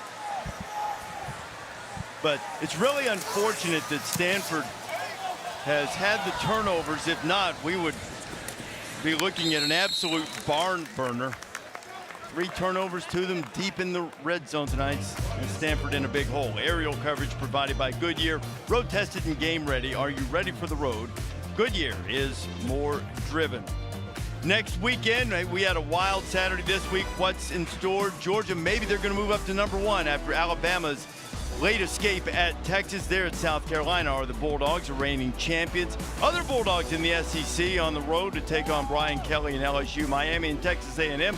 A&M victim of an upset at the hands of Appalachian State, which is a really good, solid football team. Yep. You got a feeling. You know, it's so early in the year, you can't really judge. You got A&M still obviously so much in front of them. They'll fight back next week and be more fired up to play against Miami, but give Appalachian State all the credit in the world for that win. Taking down toward a minute, Caleb Williams to Jordan Addison, a terrific open field tackle by Jonathan McGill. Boy, McGill did a good job tracking him all the way across. Let's see, Lincoln Riley now, you know, if they want to continue to move, there's 9 drives. Is that pretty good in the first half this year? Points on every drive with 8 touchdowns. Boy, oh boy. They have just been a machine in this one. The Trojans have already put up 348 yards in the first half. Now, it's a challenge. Lincoln Riley's having to collect all of these players from all over the country, from Pittsburgh and Addison, Ohio State, Alabama and Auburn, a couple of defensive starters from there. Oregon, a couple guys from Washington. We've seen Brendan Rice. These are the most notable guys who've transferred in. Yeah, we've heard from him tonight. I think he said when he came over from Oklahoma and he had a chance to go to a couple practices and he saw firsthand, you know, what he was working with, he, you know, respectfully, he just thought, you know, we've got to go to work. You know, we've got to be able to find ways to get this roster up to where it should be based on the standard that he expects. And that's with the new rule. They were able to go into the portal and bring guys in right away, and able to, once he got Caleb Williams, I think a lot of other dominoes started to fall. People wanted to play with him because of his potential and what he could do in this offense. You know, he did say he thought the offensive line was in decent shape. They still took a transfer there that we saw Bobby Hopkins make a big block on touchdown play earlier tonight. And they go to the ground with gentleman we've mentioned earlier, Austin Jones, who's been Stanford's leading rusher the previous 2 seasons, but transferred down to Southern Cal. David Shaw, another timeout, trying to get the ball back here. This is what they've had a chance. All these transfers have come in. They've had a good couple of weeks, started with Utah State and now what they're doing tonight on the road against Stanford. We want to see, okay, on the road, conference game, how are they going to do? It's been nothing short of perfection. I mean, every drive they've scored touchdowns. They've done it in different ways, downfield shots, when they've had one-on-one matchups underneath with soft coverage, running the football, creasing, just everything that Lincoln Riley has in his arsenal he's been able to utilize. Can you imagine all the USC? USC's been away, right? That brand's been away since really going back to the Pete Carroll days. Remember Snoop would be on the sideline, Will Ferrell, Nick Lachey. Can you imagine them watching this game right now? Well, I don't have Nick already texted me. I know, they're probably all reaching out to he's like, we're back. We're back. So get ready on the sidelines. All that energy is going to come back to the Coliseum this year. They want to see Caleb Williams and these guys score. First third down of the night for Caleb Williams and the Trojans. He fires, it's converted. Jordan Addison hunting the boundary. He's out of bounds to stop the clock. Patrick Fields, the Oklahoma transfer, chasing him out. Think about what you just said, by the way. Under a minute to go in the first half, first third down. You see at the top of the break there, the defender slipped Fields. Patrick Fields, the Oklahoma transfer who Lincoln Riley knows about. Jordan Addison, a transfer from Pitt, going up against Oklahoma transfer, who's playing for Stanford, who used to play for Lincoln Riley, who's now the coach on the other team. Everybody got that? Here we go. I'm sure that there are going to be some say, why do you guys keep saying he's a transfer from here or there? Because early in the season, setting the stage, reminding people where everybody is. And it's a really challenging thing that Riley's undertaking. And boy, I tell you what, the early returns are very good. But Williams got a little greedy, and he went down. Ricky Miezon getting the sack. Great coverage downfield by the Stanford defense. Couple safeties taking away threats downfield. He doesn't want to settle for a throw underneath. Thinks he has time, and eventually that time is taken away from him, and they come up with a sack. Well, Stanford desperately needed that. Can't afford to give up the double possession with a score here, and of course the Cardinal would love to come up with the football here at the end. That looks like a far-fetched option as we check in with Holly. Well, guys, you continue to talk about the roster turnover from USC. Over 45 new guys. And so Lincoln Riley said it's been a challenge. They've been trying to do a ton of team building stuff. They've brought in a culture specialist, Tim Kite, who's done a nice job with the event plus response equals opportunity stuff. They've taken them to play beach volleyball on the beach in LA. This week they went to Dave & Buster's, just trying to get the guys to be together, learn each other, and start building a culture from scratch. It's not easy. You said it, Reese. What he's trying to do is very difficult, but Caleb Williams said, we spend every waking moment together. When we're not at the fit facility, we're playing, hanging out together, making sure that we're building a brotherhood. You know, I do still wonder at some point. I mean, look, adversity's going to hit. You don't go through a season without something going wrong, and that's when this will be tested. So far, at least for the offense, a little more than speed bumps so far. Jones has it again, cuts it across the 25, up close to the 30, and there is a flag flying at about the 19-yard line.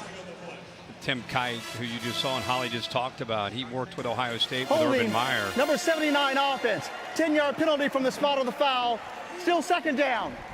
And they work on that positive energy of E plus R equals O is event plus reaction equals outcome. Yeah. See how well I know it? You know, that's one of the areas, though. The major programs across the sport have invested time, money, reaching out to experts to go with the mental conditioning side of it. And Tim and his son Brian doing a great job. They travel all over the country helping teams out. And let's face it, anymore with the way the sport has gone and how players can leave and NIL and all these different things, it's good to try to keep a positive culture where players want to be a part of it. And these guys really can help in that area.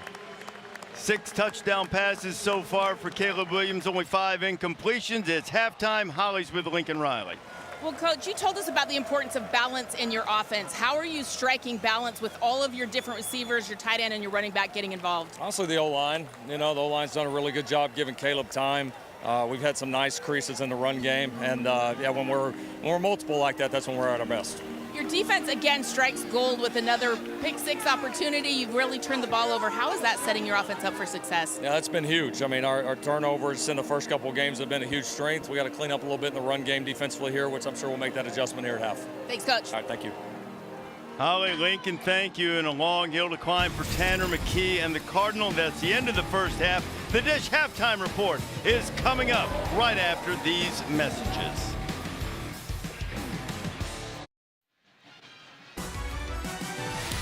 Welcome back to Saturday Night Football presented by Capital One. And this presentation of the Pac-12 on ABC. Just about set to start the third quarter. Caleb Williams and USC all smiles. He's thrown 4 touchdown passes in the first half.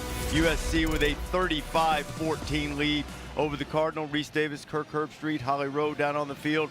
And we know the Trojans have weapons, and they showed a lot of them in the first half. Turns out SC's pretty good. Turns out old Caleb Williams still knows how to spin the football around a little bit. It's got a lot of weapons. The big thing that's been disappointing is Stanford's had opportunities to stay with them. Fumbled twice inside the 5-yard line. They've really been moving the ball up and down the field, just unable to close it. That was really, the first half felt like the only way for them to have a hope of competing and winning this game was trying to stay with Caleb Williams, because their defense just can't match up athletically, especially out on the perimeter. Now, they had a stretch in the first half, did the Cardinal, in which they had goal to go on 3 consecutive drives, and they came out of it with a grand total of 7 points, and hence they're down by 3 touchdowns. As we take a look at tonight's Fighting Spirit moment, brought to you by Modelo. Well, it's been a lot of the new faces on this USC roster. Caleb Williams, a quarterback's been making plays running and throwing. Jordan Addison, who won the Biletnikoff as the top receiver in college football at Pitt last year, making great plays one-on-one. Even Mario Williams, who's a teammate of Caleb Williams at OU, made some great plays downfield and yards after the catch. Travis Dye out of Oregon, looking really, really good. And I think after tonight, we're no longer having to talk about these guys and where they came from. They're just USC Trojans, and they have come together as a football team in 2022. Trojans will start on their 25 as we go to Holly. Well, guys, David Shaw coming out of the tunnel told his team, it's up to us. We are 2 tipped interceptions away from being almost in a tie ball game. He said, get over the turnovers, get over the interceptions. Let's just move forward. He's really pleased how their new offensive programming is working. He said they haven't stopped us yet, other than those interceptions. He really loves how they're moving the ball, how they're committing to the run and spreading the ball out. That is true, Holly, but you know, with all the turnovers Stanford has had in both of their games, I mean, they turned it over 4 times against Colgate. There's a real, other than that, Mrs. Lincoln, how did you like the play? They haven't really done a good job taking care of the football. Caleb Williams taking a shot, and Addison is wide open, and he's tracked down by Patrick Fields, but not before another huge pass play for SC. Well, again, attacking the middle of the field, and the safety in the middle gets caught up in a crosser and is out of position not to be able to help. See his eyes go here. He comes up, and then it opens up the play over top for a nice big gain for SC. 48 yards through the air, and that time Stephen Herron was there to stop Travis Dye behind the line of scrimmage. This is him in that slot. Safety comes up. Now he's got one-on-one. And he's really known for so many different things. Again, he wins the Biletnikoff as the top receiver last year. He's explosive. You can see he runs great routes. You know, a guy that's undersized somewhat, but his catch radius with long arms, and then after the catch, he's dangerous. Just a total package. Dennis Simmons, the receivers coach, compared him to Calvin Ridley this week in the way he plays. Williams throwing it toward the end zone. Just out of reach as he was looking for Malcolm Epps. I think Lincoln Riley caught all of our attention when we were on the Zoom this week talking to him about his receivers, and while Jordan Addison gets most of the attention, he talked about the entire room, and along with Dennis Simmons, saying, I don't know if I've been around a room that has this much talent and this much depth since going back to maybe 4 years ago in Oklahoma when they had Hollywood Brown and CeeDee Lamb and that group of receivers. So I don't think he's surprised by what he's seeing tonight based on that statement, what he expects from him. Even a couple that haven't touched it yet, including Taj Washington, who's open right now. If Williams sees him, he fires it, and he skips it right at Taj's feet. By the time he saw him, Stanford had recovered. That was a 3rd down, which we haven't seen. That's their 2nd 3rd down, and they got him off the field. They're gonna actually make a stop here. Great job of getting pressure. That's the true freshman. David Bailey had a Mater Dei. Orange County, showing what kind of speed he has. They really think that he's going to be a future superstar. We saw him in coverage, which is really unusual and tough, but that time putting the pressure on, which is what he's known for. Dennis Lynch coming on, a redshirt freshman from Newberry Park. Puts a field goal attempt on the way, and it is good. Good at that, too. All right. If there's a way to score points, apparently Lincoln Riley and USC are really good at it. So the opening drive of the second half, they put a 3 on the board, and they're up by 24. Tomorrow, the U.S. Open Men's Championship match is on ESPN and the app. Casper Ruud is the highest-ranked Norwegian ever. He'll play the 19-year-old Spanish sensation Carlos Alcaraz. Both are trying to win their first major, and the winner will be ranked #1 in the world. Alcaraz, 3 straight 5-setters, right? Yeah. It seems like he's on until 2 or 3 in the morning every time he's playing in the U.S. Open. But congratulations to him having that endurance. Man, whether you are a hardcore tennis fan or not, and obviously our buddy Chris Fowler is, I'm sitting in for him tonight. But even if you aren't hardcore, follow it all the time. The drama and the intrigue of those night matches at the U.S. Open when they go deep in. I love it. I watch it every 5 sets. I love the emotion, like you say, the night matches especially. Our spotter, Mike Black, though, he's a man after my own heart. He just said Alcaraz would make a great slot back. Here comes Bryce Farrell. Farrell, who had a turnover on special teams in the opener against Colgate, brings that out. There's E.J. Smith, who's had a good night. Yeah, he's shown a lot of patience. They've been doing a lot of run-pass option tonight, and it's opened up some running lanes for Emmitt Smith's son. He is a big physical back. He's shown patience, he's shown vision, and also ability to catch the ball to the backfield. This really has become a complete back. And he's taken over as the guy here with a couple transfers from the Stanford roster from a year ago. A couple backs left. He takes over. And I don't, even if they stayed, you could see the talent and how he would have pushed them. Well, Smith is on his way to a 100-yard night, though Casey Filkins is in the backfield right now.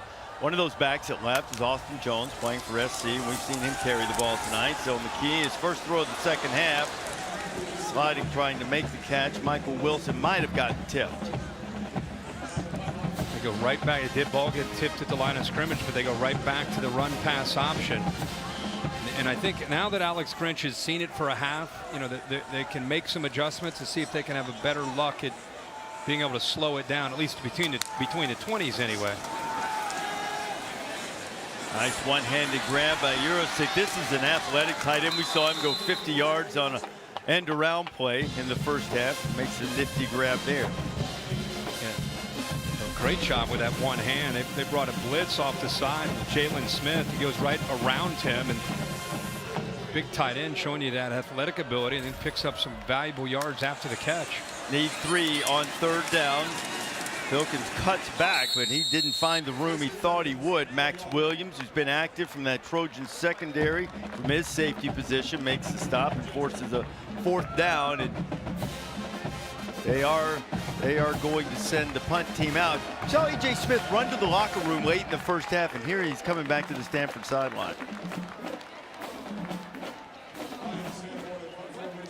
Well, I'll check on him and see how healthy he is. He seemed to be running fine when he left the field. Yeah.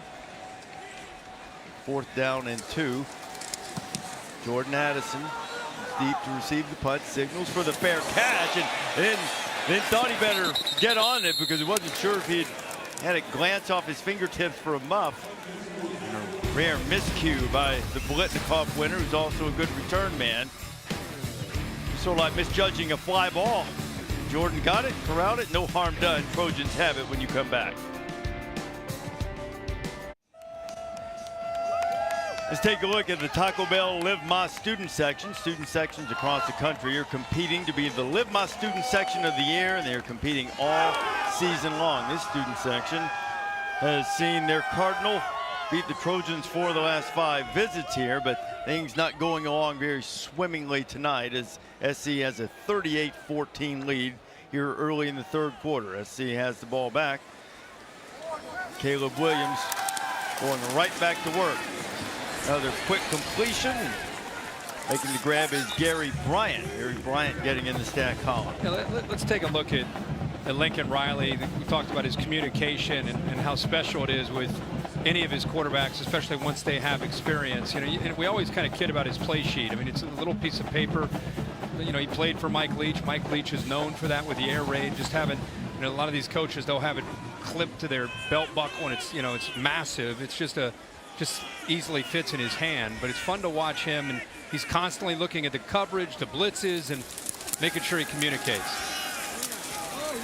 Austin Jones putting his shoulder. Watch how quickly he's already sees first down. This is very common in college football all over the country. You know, the guy that calls the plays, he's asking for 2-by-2, the formation. Guys that are checking in right now, just everybody on the same page. It's been very efficient. Gets the play called, and from there, Caleb Williams, because of that experience from last year, the games that he was able to play at Oklahoma, he's an extension of Lincoln Riley now out of the field. He's in control of the offensive line, making sure everybody's on the same page. And then if he needs to make an audible, a lot of times that'll come from the sideline. See him looking in the defense. He's saying, go, go. Freshman Relief Brown. Look how quickly you know, the only thing he doesn't have is shoulder pads and a helmet. And he's out on the field. I mean, he's that close to being, you know, that intense, even though he's the head coach / offensive coordinator. He has help from upstairs, help on the sidelines. Everybody's giving him different information based on what they're seeing, based on trends from Stanford's defense. He can't do this when you're breaking in Caleb Williams last year. It doesn't work nearly as fast, nearly as efficient. See, now he sees something. Now he's trying to make a check. And Caleb now is obviously extension. Now he's able to see what he sees, makes the check, see what happens. Kept it on the ground. Brown finds some running room, and he is dragged down short of the first down. Yeah, he was frustrated. It's a young back. He's frustrated. Instead of looking for the big play, just wants him to lower his shoulder and get the first down.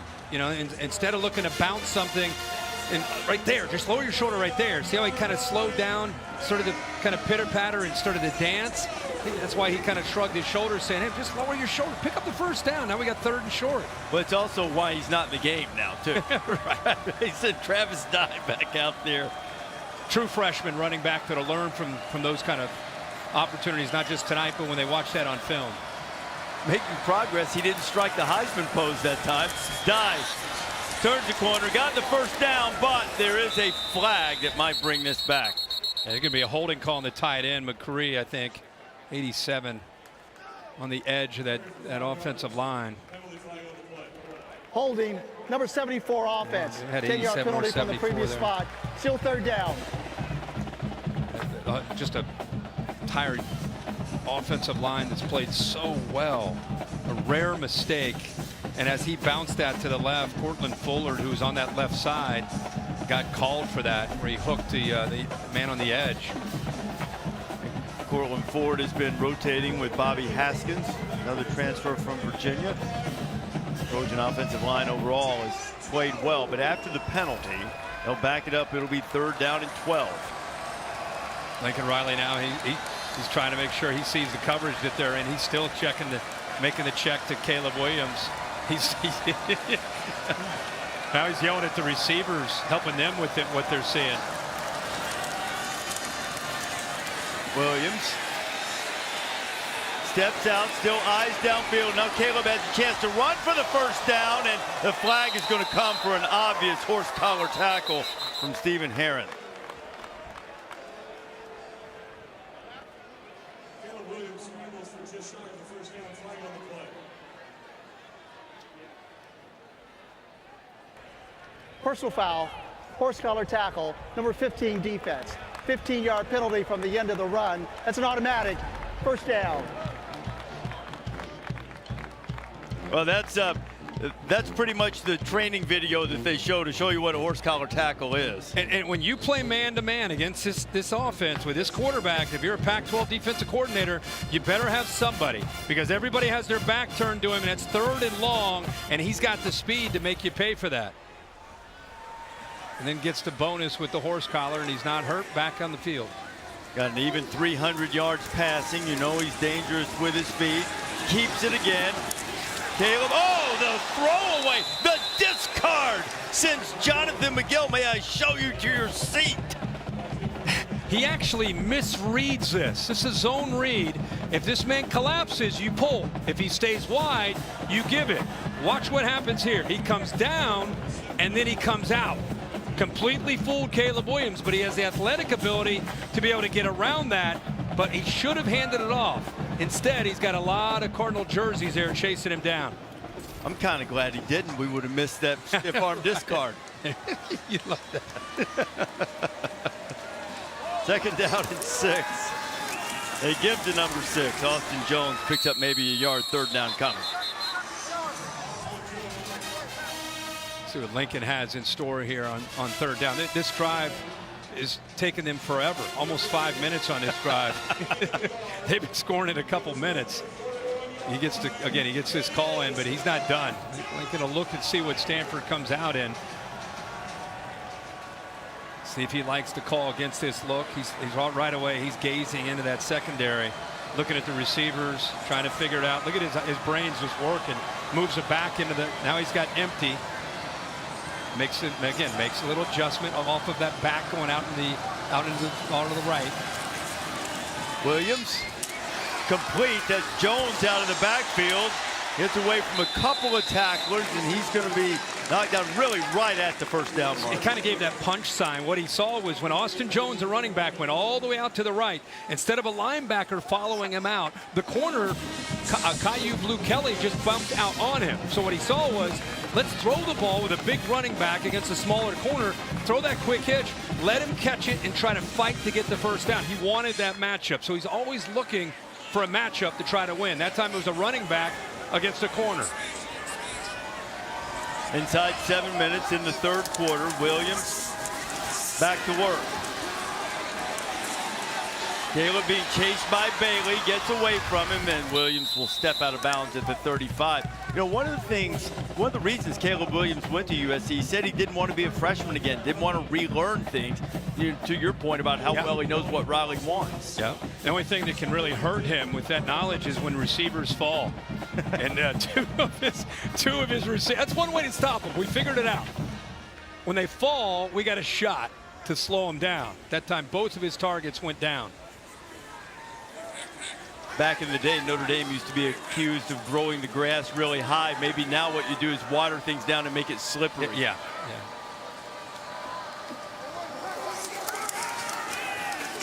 Oh, pump, and he'll flip it out to Dye, who's got a lot of running room. Travis Dye inside the 20 before he's knocked out of bounds. Look at David Shaw racing down the sideline to talk to the official. So he's going to pull the lineman this way, but watch the quarterback, watch Caleb Williams' eyes. Looks this way to try to slow down this defense to be able to eventually get the ball to the outside. A little look, come back to Dye. Now you give those linemen some angles, some blocking angles, and now you got a very talented receiver as a running back that can make things happen after the catch.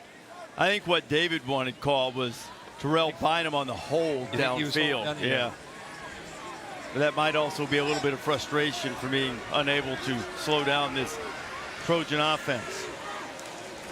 Malik Brown is returned. He's in the backfield with Jones. Williams keeps it himself. A really good open field tackle there by Levani Damuni. You know, I really thought that he would have put his foot in the ground and cut upfield. Once he gets moving here, watch this so he can set it up. He's going this way, just right there. You go underneath that, and you're picking up some huge yards. Instead, he tries to fight to the outside. Made it a lot tougher, I think, on Austin Jones to make that block. 12th play of the drive coming up.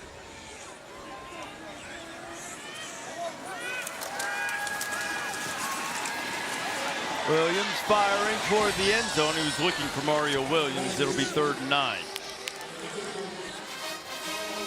You know, for such a little play sheet, sure seems to have a lot going on. You know, I mean, there's a lot of stuff. Maybe it's a decoy, that sheet, and it's just all up in his head. It must be. I mean, formations, personnel groupings, you know, showing different pre-snap looks, moving people around.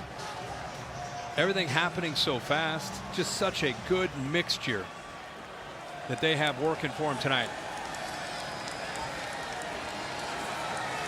Well, the play clock is headed toward 5. Williams gets it off. Pressure from Bailey, pressure also from Fields, and he couldn't get away from the turf after he escaped the two Stanford rushers. Well, they were not kidding when they talked about what he can do. 23 is a true freshman. You see a blitz late from the Oklahoma transfer, Pat Fields. And I think this field really, we're kind of kidding about how slippery it is down there, but it really is. You see, he lost his footing completely there. Trotting toward the sideline, they'll try to knock through another field goal. Reese, remember that name, right? David Bailey. David Bailey. Lynch sends the field goal on its way, and it is no good. So Stanford gets a stop. Still a little time here. Kevin Nagani in studio checking in on the ESPN family of networks. Kentucky, they're up 23-16 against Florida. We got Auburn up 17-10 on ESPNU. ESPN2, Oklahoma State up by 10 against Arizona State. ESPN pay-per-view, UFC 279 going on right now. 4 fights away from the main event. Diaz-Ferguson. Back to you, Reese Herbie.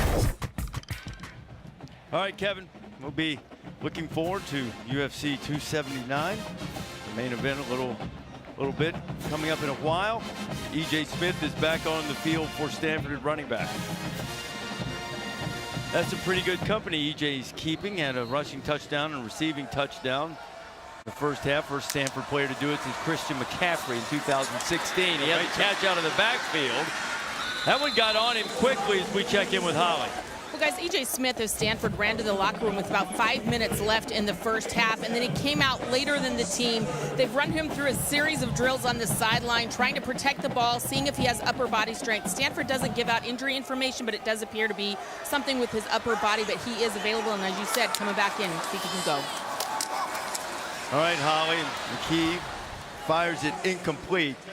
Now, let's have a look at this play. We think this might be where E.J. ran into trouble. He lost the football with that helmet right on the football hit coming from Max Williams.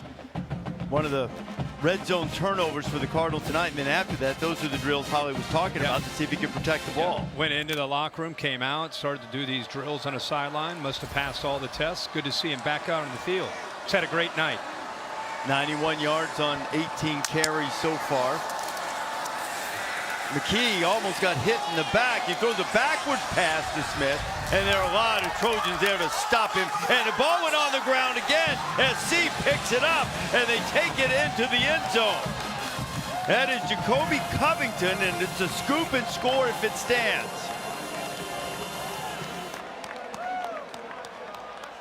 So just what we were talking about, and we're going to take another look at this to see if he was down. That sticks. That's the 8th turnover they've created in a couple games. 4th touchdown. 4th defensive touchdown. If again it stands. Yeah, 3 pick sixes last week. Here it is. I mean, it happened. We're going to have to obviously slow this down and take a peek here.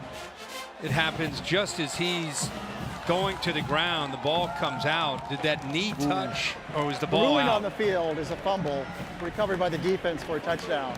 The previous play is under further review. That left arm. Yeah, arm. If the forearm goes down, he's down. Yeah. The play is over. Keep an eye on the football. Tui Pelotu is the one who knocked it free. Well, you can't really see from that angle. And the officials, Bill, generally let this go so that they can correct it the other way. That's if it's rolled down. Yeah, you'll let the play go as a fumble, and then let the replay take a look at it. This is awful close. That forearm touching the ground just maybe a hair before the ball starts to come out. It's tight. We'll see if this one helps you at all. I've got the forearm down. Get the forearm down. How about the knee at all? You think it's the forearms before the knee? Well, that's the other thing. Even if SC recovers it, it's probably not going to be a touchdown because Covington's knee down too.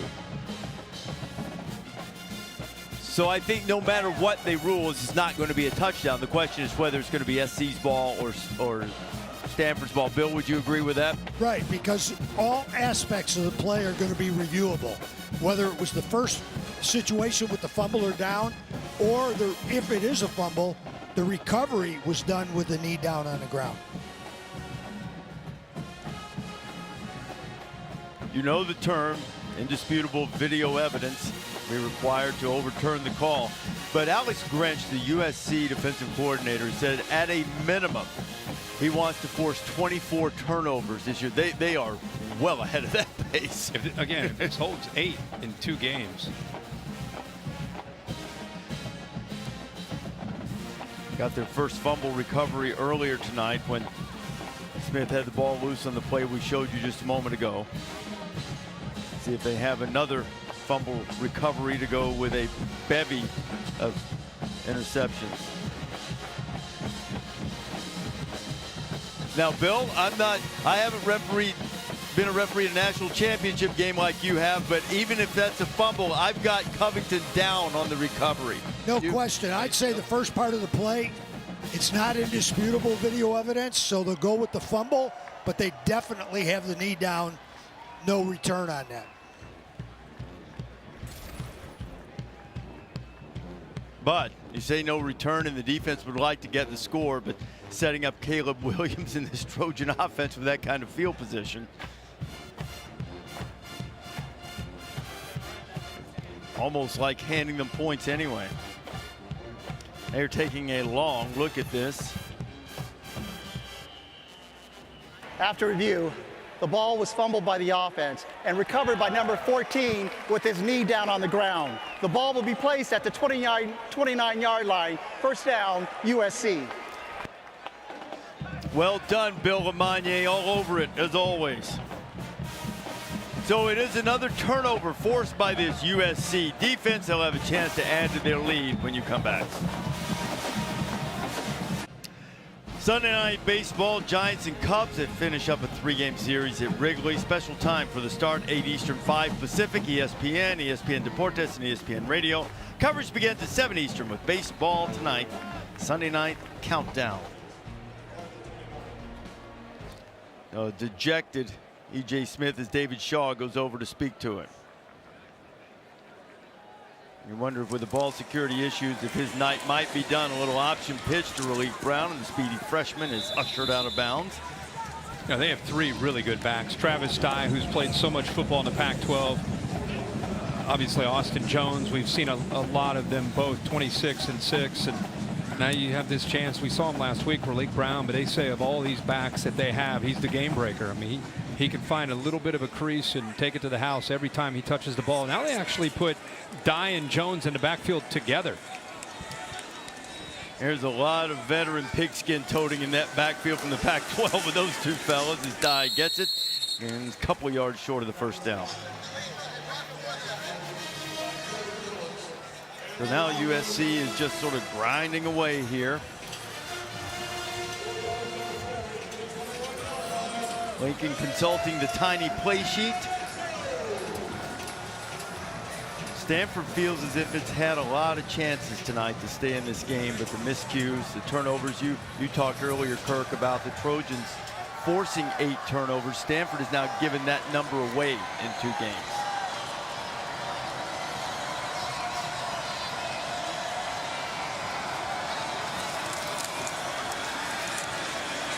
Back shoulder complete to Brendan Rice, and there's a flag down, and it looked they might get Brendan for offensive pass interference.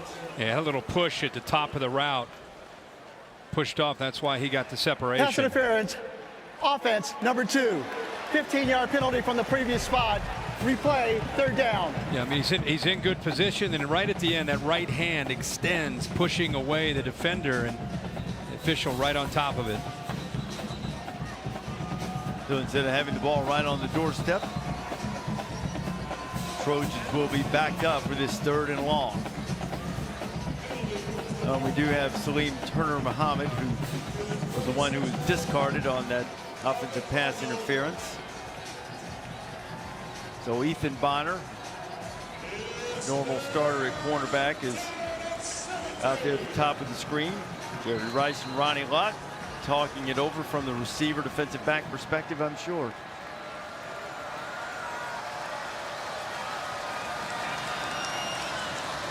Trojans need 17. Inside 2 minutes to play here in the third quarter. SC first road game under Lincoln Riley with a 24-point lead on the farm.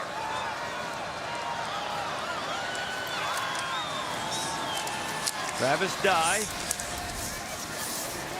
still trying to churn ahead. The pile's still moving. Dye's in the midst of that somewhere, and they're still driving him. He gets down to the 26.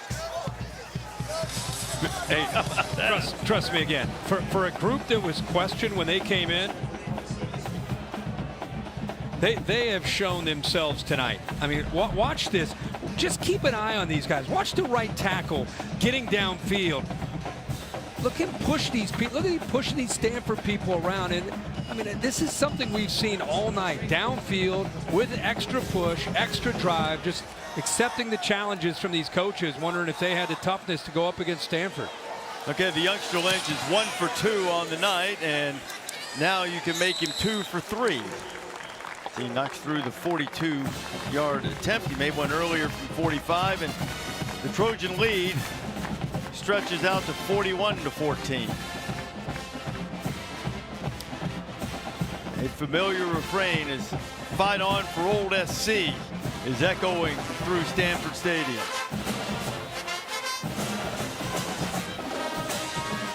Now 24 points off 4 Cardinal turnovers tonight. And that's really been the story. All smiles. Caleb Williams has assumed the leadership role on this team very quickly after moving over from Oklahoma. Let's see where USC moves up in the rankings next week, I'm sure, as we take a look at this week's college football rankings brought to you by Goodyear. Well, at the very least, they're going to go up to 8, right? And there may be a chance you see them go maybe even a little bit higher. We have a game later tonight with Baylor and BYU. Baylor's actually an underdog on the road at BYU. And I think the other thing is, I think with these week 3 rankings, preseason rankings, throw those out. Now you start to see who these teams are. I don't think you have any problem. I'm not big on week 3. Well, they lost and they won. Now that you see USC and who they are, act like they've never played. I mean, take away your preseason rankings. SC could be in the top 5 after the way they've looked tonight. All-State bus here in Stanford and helps us keep up with the action. Your Mayhem moment. Mayhem moment, we had a couple. We had Marshall in South Bend, 19-15 to pick 6 with under 5 minutes to go. That was a huge win for Marshall. And then we had Appalachian State at Kyle Field. There's no way they can do it again. Yes, they can. They find a way. Hold on, 17-14 in a hostile environment. And they're fired up. See the top 20 losses. Wazoo out of the Pac-12 went to Camp Randall, beat Wisconsin. Pittsburgh and Tennessee played an overtime barn burner right before us. Elijah Higgins has it as a first down and is rushed out of bounds at about the 43-yard line. Pick up at 19. I don't know how you feel about that. I mean, do you still do the AP poll? I do. I vote in the AP poll. Don't you think that you... Yeah, you need to reflect what you... I think if it's week 9 or 10 or whatever now, but at this point, it should be very, fluid. Very fluid and very just a willingness to move teams around based on seeing them, not waiting for a team or two to lose in front. Well, even at the top, I moved Georgia to the top of the rankings last week. Yeah, whose pass is incomplete. I am. I don't know if anybody looked any better than them. No, I don't think so. They look terrific. I'm pumping the brakes a little on their defense. Defense, and also, look, we love the Stanford program. They haven't beaten an FBS team in almost a year now. Right. So they look terrific tonight, but the defense still has some work to do. And there's no question that they can put up points on anybody. Offensively, hard to imagine they're not a top 2 or 3 team.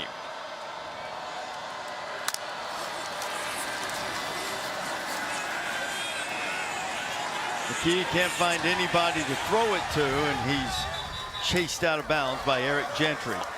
Well, you look at their schedule, and a UCLA game at the end can be very exciting with Chip Kelly, who has a team that can compete. They have Utah on the road, which you think would be a major showdown. They get Notre Dame at home. So they're going to be pretty heavily favored in most games they play, but there are obviously areas that they're going to have to get better, defense especially. Don't sleep on that trip to Corvallis at the end of this month either. Really? Be careful. Okay. All right. That's the end of the third quarter here in Stanford. Back after this message and a word from your local ABC station.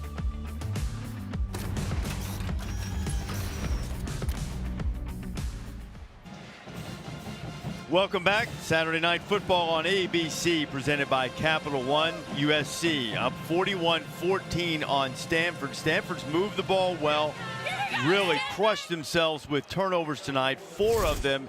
And Travis Dye, you see there, Lincoln Riley, Caleb Williams and company, they have been dynamic on offense all night. Stanford going to the ground, a pickup of maybe 1 by Casey Filkins. Filkins going to get the majority of the work after E.J. Smith, who had a nice night, turned it over a couple of times, is banged up.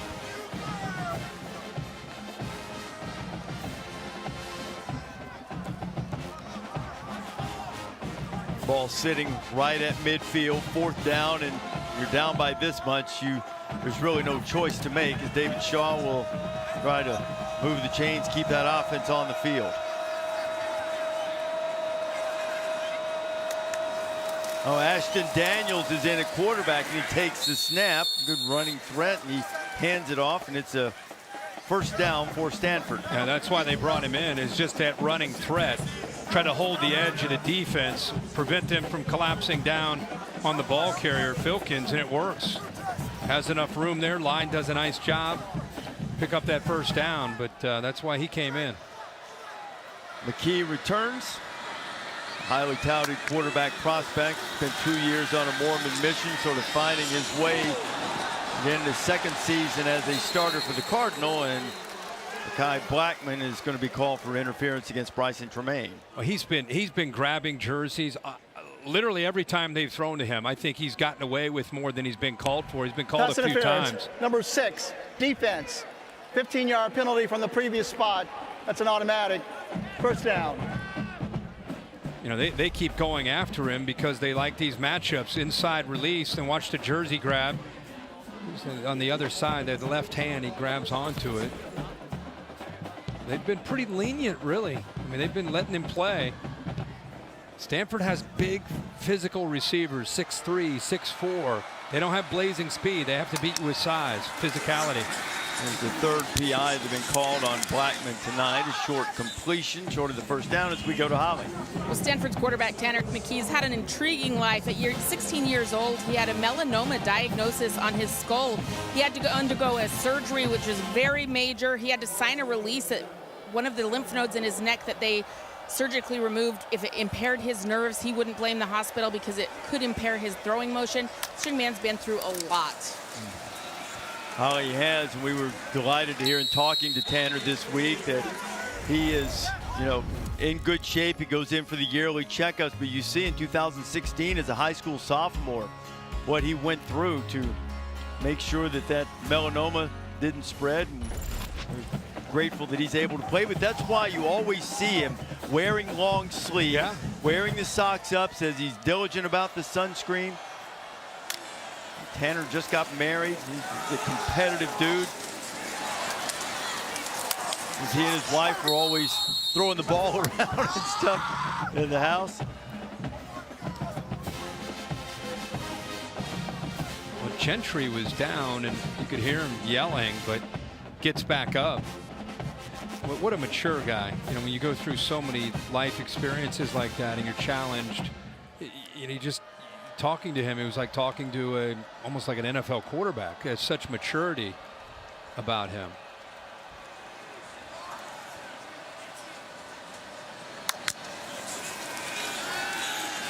On 2nd and 6, Byers has the completion, and Stanford will have another 1st and goal, and this is where the adventure has started from time to time tonight. It shows you the toughness here from Tanner McKee. Sitting in here, hadn't been a great night, but look at this. He knows what's coming in, right? He's been getting pressure, and he's looking right here. Makes a really good throw knowing he's about to get hit.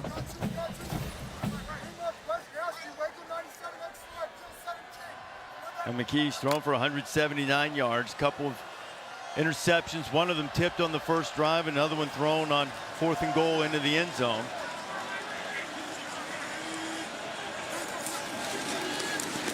They'll go to Filkins, and Filkins is knocked backwards. I mean, flying up and laying on the hit was Anthony Beavers. Again, every time it's been the theme all night. Every time they get inside that 10-yard line, it's like a different defensive line. They get dominated for the most part, and the next thing you know, they're blowing people up, fighting downhill, getting off of blocks. Their defensive line slanted, which they do a lot of. They slanted and they were able to shoot some gaps, but man, it's like a different defensive front when they get down inside that 10. McKee pulls it, throws it toward the end zone, looking for Tremaine, and it'll be 3rd and goal. When you look at their skill and you look at the offensive line, the one area that you're going to see him continue to recruit, bring in people that might be able to help him, not just the defense, but the defensive line. Like if he's going to go and try to compete with the big boys around the country, that's the area that USC is going to have to continue to go to a very different level. The entire defense, but especially up front at the defensive line. I tell you, if you're going to give up the number of yards that they have, and Stanford's approaching 400 yards, it offsets it when you take the ball away a lot. And the Trojans have been exceptional at that in the first 2 games. Filkins has it, trying to get it to the goal line. He'll be stopped short. It'll be 4th and goal. Gentry on the tackle for USC. You know, how many times have you seen teams when they start a season, and a lot of times you don't create turnovers for 5, 6, 7 games, but in this case you create 4 last week, they create 4 tonight. They've scored 4 defensive touchdowns. It almost starts to become part of your identity and sort of a belief that the defense has that, hey, we might give up some yards, but let's squeeze them in the red zone. Let's create turnovers. And to be fair, a lot of them have been fortuitous. Have been some fortunate bounces. 4th and goal. Cardinal trying to get another one in. Filkins has it, and he got drilled right at the goal line. Stanford hoping for the touchdown, and their request is answered. I think you saw what I saw. This pretty good push through here, right? But Gentry, late, right before Filkins is able to get to the goal line, he kind of shoots that and pushes him. I thought if he could have wrapped up, he might have been able to prevent him. But a good push, and a progressive pylon cam shows that Filkins would not be denied, keeps moving those legs and into the end zone. Filkins, good tough back too, with all of the explosive capability of E.J. Smith. This is a guy that David Shaw also has a lot of confidence in, very high on what he can bring to this offense over the course of the season. 13 plays, 75-yard drive, took a little over 5.5 minutes.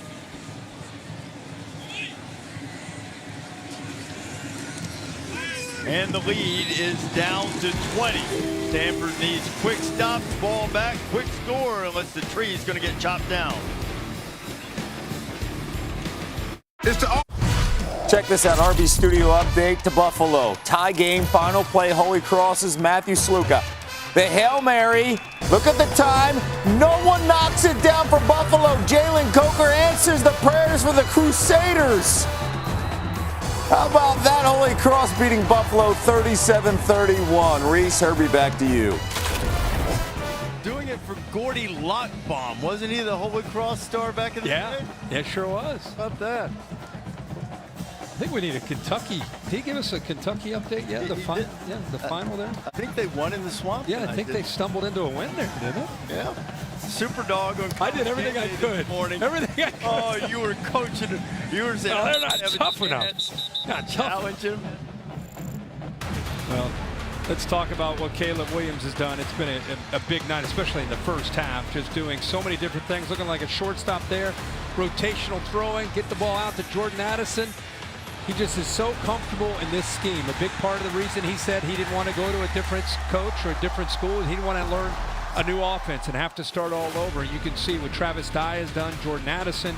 He has really spread the wealth, and just a big night for this offense. A lot of growth. Defense has created turnovers all in all so far. 10:21 to go, but up 20. It's been a great night for the Trojans. And Addison is just 30 yards short of his career high in yardage. If feel inclined to give him a couple more targets. Get it out to the tight end, Texas transfer Malcolm Epps, who is greeted rudely, Holly. Well, Caleb Williams is a fascinating young man. He started playing football when he was 4 years old, and he has been living a routine his entire life, getting up at 4:45 in the morning, getting in a workout before school, going to practice, and another workout at night. He's had a dietitian, done yoga several times a week. For most of his life, he said, my parents gave me the ability to have good habits. He has a list of his goals on his phone, on his lock screen, and this is a young man that is very driven. He said, the routine and order helps me be successful.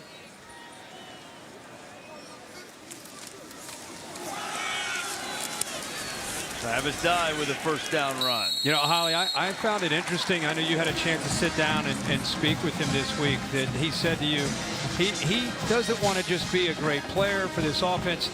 He wants to be one of the best that's ever played, not just at USC.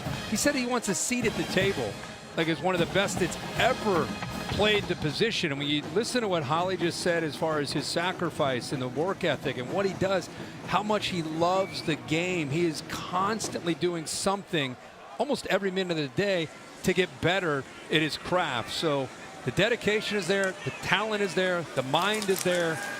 Wouldn't bet against him. And Travis Dye over 100 yards for the night. And, you know, Caleb Williams, his arrival at USC has expedited this rebuild process. Now, they had talented quarterbacks here. Jackson Darn, transferred to Ole Miss, talented guy, looked really good as a freshman. Keaton Slovis was here. But to have Riley come in, a quarterback who knows his system, plus one as talented and as driven and as charismatic as he is, sort of makes this go along a little quicker, draws people to him, and gets a lot of kinks out earlier.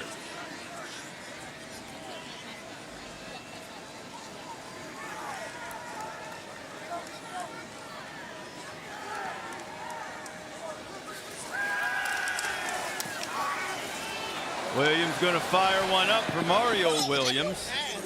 You know, I think sometimes there's, with this new transfer portal, world that we're in, there's a question of, is he a good teammate or is he about the team? Because I think sometimes there's a perception that these guys that make a move, sometimes they are perceived to all they're worried about is themselves. And I think when you get around him, you listen to him, you listen to his teammates speak about him or his coaches speak about him, you find out that he's incredibly unselfish. It really is all about trying to win games and all about the 2022 season, which is great to hear. We talked to Lincoln a bit about that this week, about dealing with it when things don't go right or guys will get the touch. We talked about that a little bit earlier tonight. Terrell Bynum was the target, and a couple of deep shots down the right side have gone awry, and that's about the only thing that hasn't clicked for the Trojan offense, though they haven't scored a touchdown in the second half. Well, really a different approach. I mean, they had their foot on the accelerator in the first half, and they were clicking in those first 5 drives at 35 points. Since they built that lead, they've been in a kind of a different approach, trying to work that clock, trying to get out of here with a win. Aiden Sleep Dalton with the first USC punt of the night. And Stanford will have the ball at the 30, just under 8 minutes to go, down 3 touchdowns.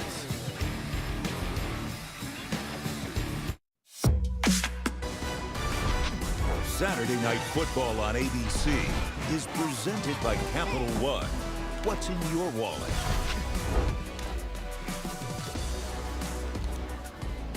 Back here at Stanford, and this is in Las Vegas. Nate Diaz, UFC 279. It's on ESPN+. He's got the main event fight against Tony Ferguson. They had to shuffle the lineup after some missed weights. This guy will make you submit, put you in the submission hole, tied for 4th most in UFC history with 9 submission wins. You can see Nate Diaz on ESPN+. His UFC 279 is going on. You know who's putting people in submission holds today? The Sun Belt Conference. You got the Marshall win. Yep. You got the Appalachian State win. Oh, yeah. And you know what you got going on in Lincoln, Nebraska right now? Former USC coach Clay Helton, Georgia Southern, up 38-35 with 6.5 to go in the game. Wow. How about that? Wow. That'd be quite a day for the Sun Belt. And quite a day for Clay Helton, too. Yeah. Who ended up taking the Georgia Southern job before the season was over last year and got accustomed to maybe having a big moment in Lincoln. But what's a big moment for one's a bad moment for another one. I was going to say, Scott Frost doesn't. If you look on the other side of some of those, you not only see how Scott Frost at Nebraska, how they end up, but our buddy, I knew him for a long time, Marcus Freeman, loses the bowl game, opens up with Ohio State, loses, then home game, you're thinking, okay, they're playing Marshall, loses that one. And, man, what a tough way to start it, of all places, Notre Dame, where their expectations are like anywhere else with great tradition. They want to win them all. Stephon Gilmore's brother had the clinching play in that game with a pick six. McKee completes the pass. John Humphreys, big target receiver. Sierra Wright on the tackle. Yeah, if you're a Stanford fan or David Shaw, you'd love to see your team obviously continue to fight, still have a lot of their starters in, and they're not just running the football and working the clock. They're still competing and fighting to the very end, sticking with that game plan of play action and RPO that's worked for them. Dumps it off underneath. Filkins has done a nice job. Stanford's on the move. Let's check in quickly with Kevin. RD, let's go back to the Swamp. And Anthony Richardson coming off that win against Utah. Oh, no. Keidron Smith, pick six, 65 yards of the house. Number 20, Kentucky, knocking off number 12, Florida, 26-16. Mark Stoops passing Bear Bryant, all-time winningest coach at Kentucky. Back to you. And Kevin, they had lost 31 straight to the Gators. And now they've beaten him 3 of the last 5 with Mark Stoops. Mark Stoops underappreciated for the job that he's done at Kentucky, and coming through to get the sack is Shane Lee. And I was just about to say it's a long shot, but if Stanford could score quickly here, get an onside kick, maybe we have a finish. Yeah, well Shane Lee blitzing from the linebacker, and that has been one of the answers that Alex Grinch has come up with, and this time it pays off with Grinch, the transfer from Alabama, who's got great knowledge and understanding for a guy that just picked up this defense. He's kind of calling the shots, but see how physical he can be working through that block from the back. McKee, he had his receiver slip down. Lee was applying the pressure. They brought him again. Not having a lot of luck getting home with 4, so trying to affect the timing with Tanner McGee and these receivers, especially on the underneath routes. And right now they're dialing up Shane Lee, who's finding a way to get through. So it's 3rd and 18. Cardinal trying for the desperation rally. Or at the very least some window dressing. McKee puts it up, flags flying in. I think we're going to have another pass interference, this time on Sierra Wright.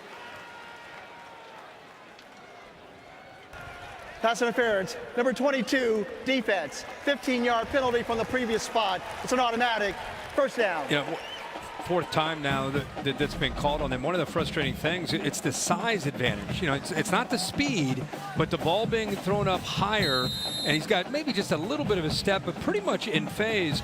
But to stay up with these bigger targets, he's got to push on him to try to stay up. But still, SC's going to probably work a lot on technique this week on one-on-one coverage. McKee, and we're going to have another one perhaps, as he was looking for Elijah Higgins. Another grab of the jersey.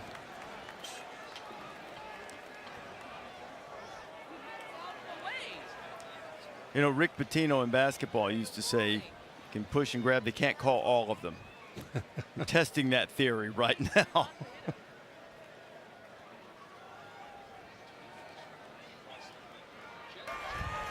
Pass interference, defense. The foul occurred in the end zone. By rule, the ball will be placed at the 2-yard line. That's an automatic first down.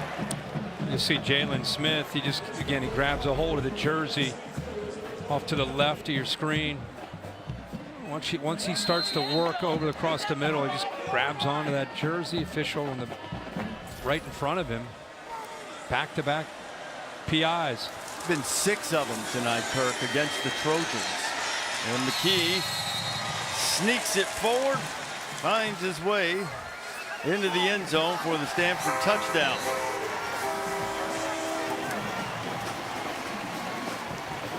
So here we go, 5:01 to go.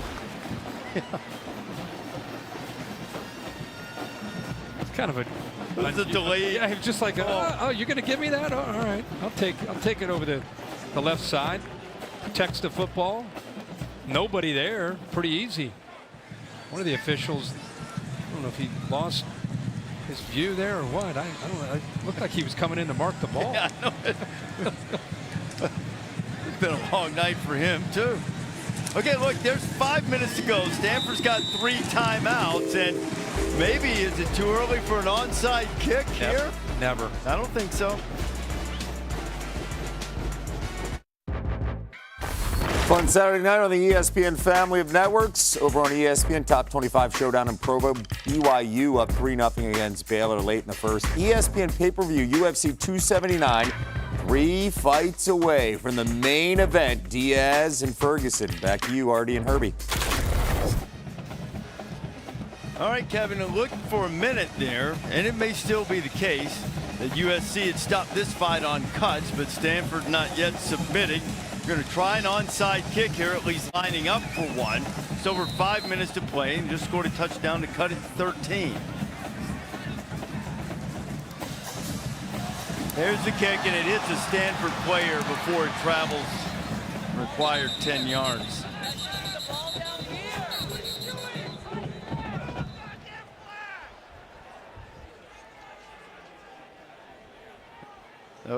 Almost like a soccer from the Premier League header coming from Elijah Higgins, I believe. They go right off. They go right off the headgear. Cardi thought he hit a good one, and then bang, right off the helmet.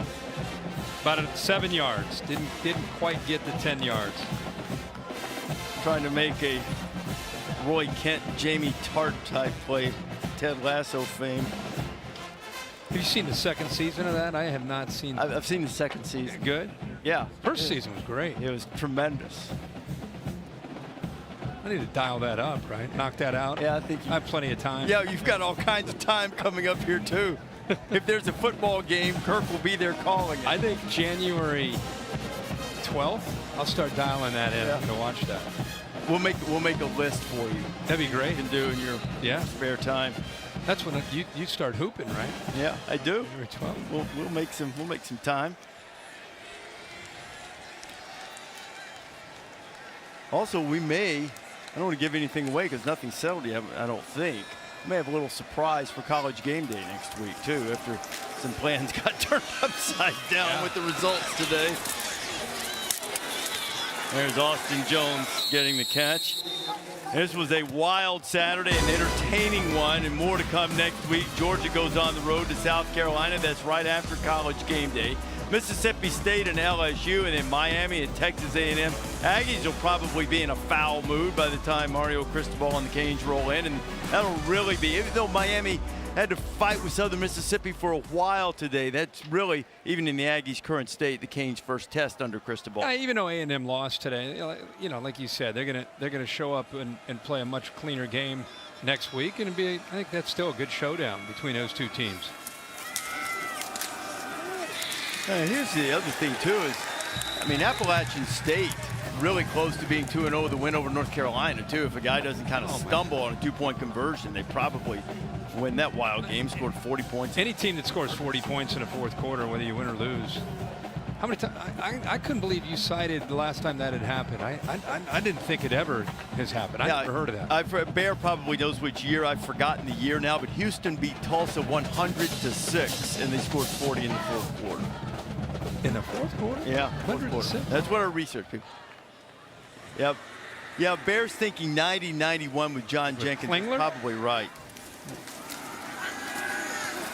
Oh, tunnel to Jordan Addison. He is knocked down rudely by Jimmy Wyrick. But the difference between that play and the way they were running that earlier with the timing is these linemen had a little bit of a better chance to get out in front, but give credit to the Stanford safeties. They're recognizing it much sooner, getting downhill and making some plays before those linemen can create that convoy.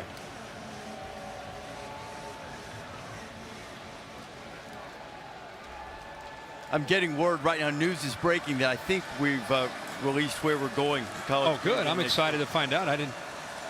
After this play, and by the way, this is a fairly sizable play here because I know time's against Stanford, but they get off the field here and they may sack Caleb Williams, and they do, and now they can stop the clock with a timeout and maybe have a last gasp effort here. How about David Bailey, the freshman, making a play? What's great about David Bailey here is he's talented enough, but the line ends up going this way. Nobody picks him up off of the edge. Good coverage downfield. Nothing Caleb Williams could do about it.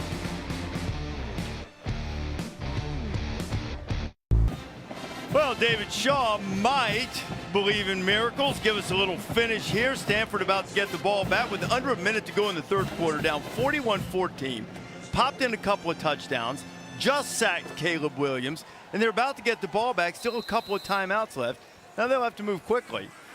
But they've moved the ball really all night. Red zone turnovers have been crushers, or we would have a much different score. And Filkins makes a fair catch, and they'll have to go a long way with just over 2.5 minutes to play. And after some consternation, I'm told that we now can announce that College Game Day is going to Appalachian State in Boone, North Carolina. How about that?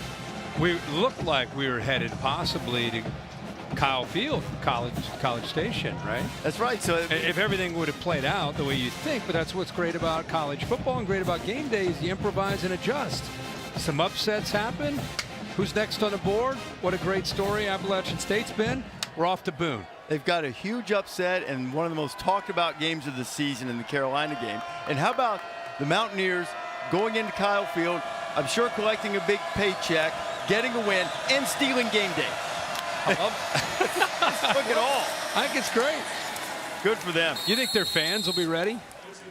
Well, you showed me the video of what's going on, and that was after a road game win. I just hope they can recover by the time we show up next week. I think Bear said the 77 different school, is that right? 77 different school, 96 different locale. That'll be fun. It's going to be a blast. Can't wait to get there. Troy will be the opponent. And Mekhi Blackman, who's had 3 pass interference flags go against him tonight.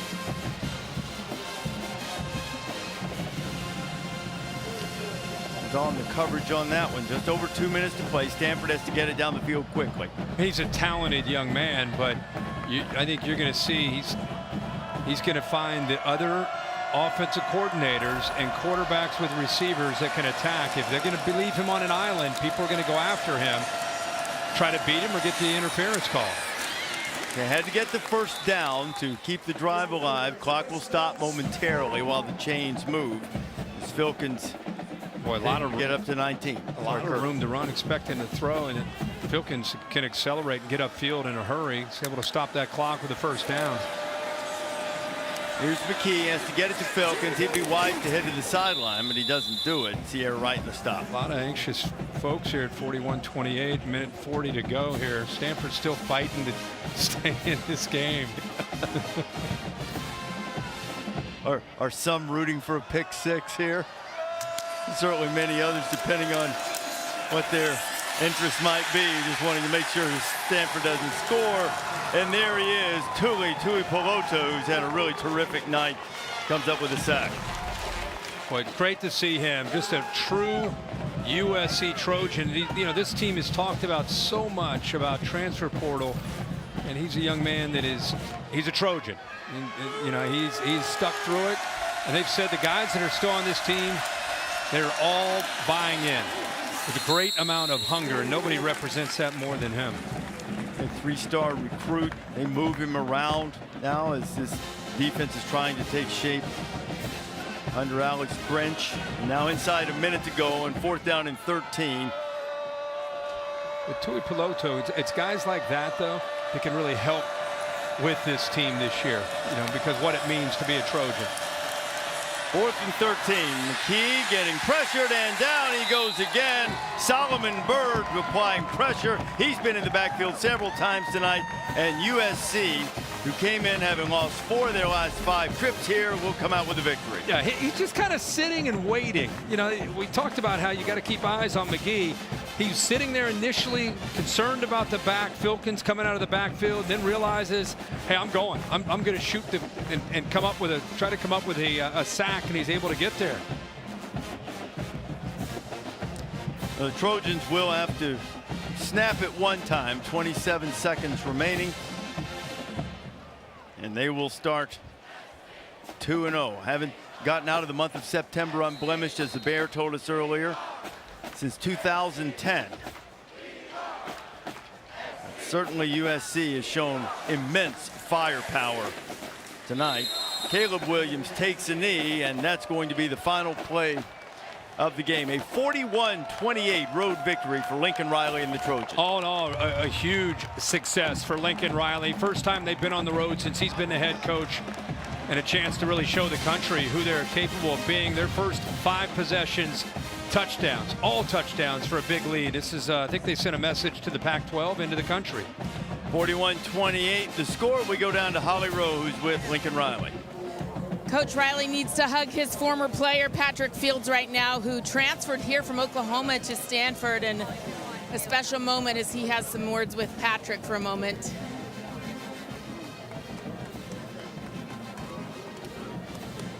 Coach Riley, I love that you needed to take a moment to speak to that former player. What were you saying to Patrick? Yeah, he's one of the most special players I've ever coached. It's kind of surreal being on the opposite sidelines tonight, but the work he's done in the community, what he's going to be in his life after football, there's no telling. It's going to be way better than football, I can promise you that. All right, let's turn to this game tonight. You said good teams like to play at home. Great teams love to play on the road. How did your team show some greatness tonight? We embraced it. We did. I thought, you know, offensively we played good in the first half. We weren't very good in the second half. We got to be a lot better. Defensively, I thought we stepped up, and obviously the turnovers were huge. We cleaned some things up in the second half. So the road wins are tough. You know, we want to play better in the second half. We want to separate more, but you don't take those for granted. So we're taking steps, you know, and it's fun. These guys are fun. We're going to keep rolling. Kirk Herbstreit complimented your toughness. He thought the offensive line, Travis Dye, some of the people really showing toughness. How did they respond to that challenge? You know, USC is about toughness when it's great, and that's been something that has been on our guys' minds from the second that we got here. And so it's still a building block. It's still just 2 games, but we are, I think we're on our way to establish ourselves as a tough football team. We're going to continue to do it. Thank you, Coach. We've also got Caleb Williams standing by. How are you? Your first Pac-12 road win. What did that feel like to you tonight? It felt amazing. That was a good group of guys over there. I got a fellow old teammate, Patrick Fields, and he's actually right here. It was awesome to go against him. It's just a good group of guys. They're well taught, the discipline, and they fight. You guys came out fighting yourselves in the first half. You're sprinkling it around. How do you describe this connection you have with Jordan Addison and some of your other wideouts right now? Yeah, a lot of work, a lot of dedication, a lot of reps that we put in throughout the year or throughout the spring and the summer, and you know, our culture has been booming. That was the biggest thing that everybody was questioning, and it's been booming, and we got an unbreakable brotherhood. And it's lovely being around these guys. I love that word, lovely. Okay, yeah. Second half, offense stalled a little bit. I saw you talking to guys on the sideline. I saw you talking to Lincoln. What do you want to clean up from the second half moving forward? Yeah, we got to be more consistent.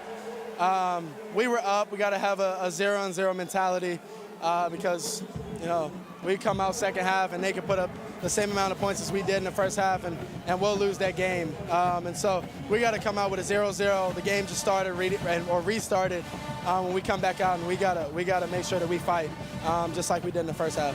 Thanks so much, Caleb. Thank you. Thanks.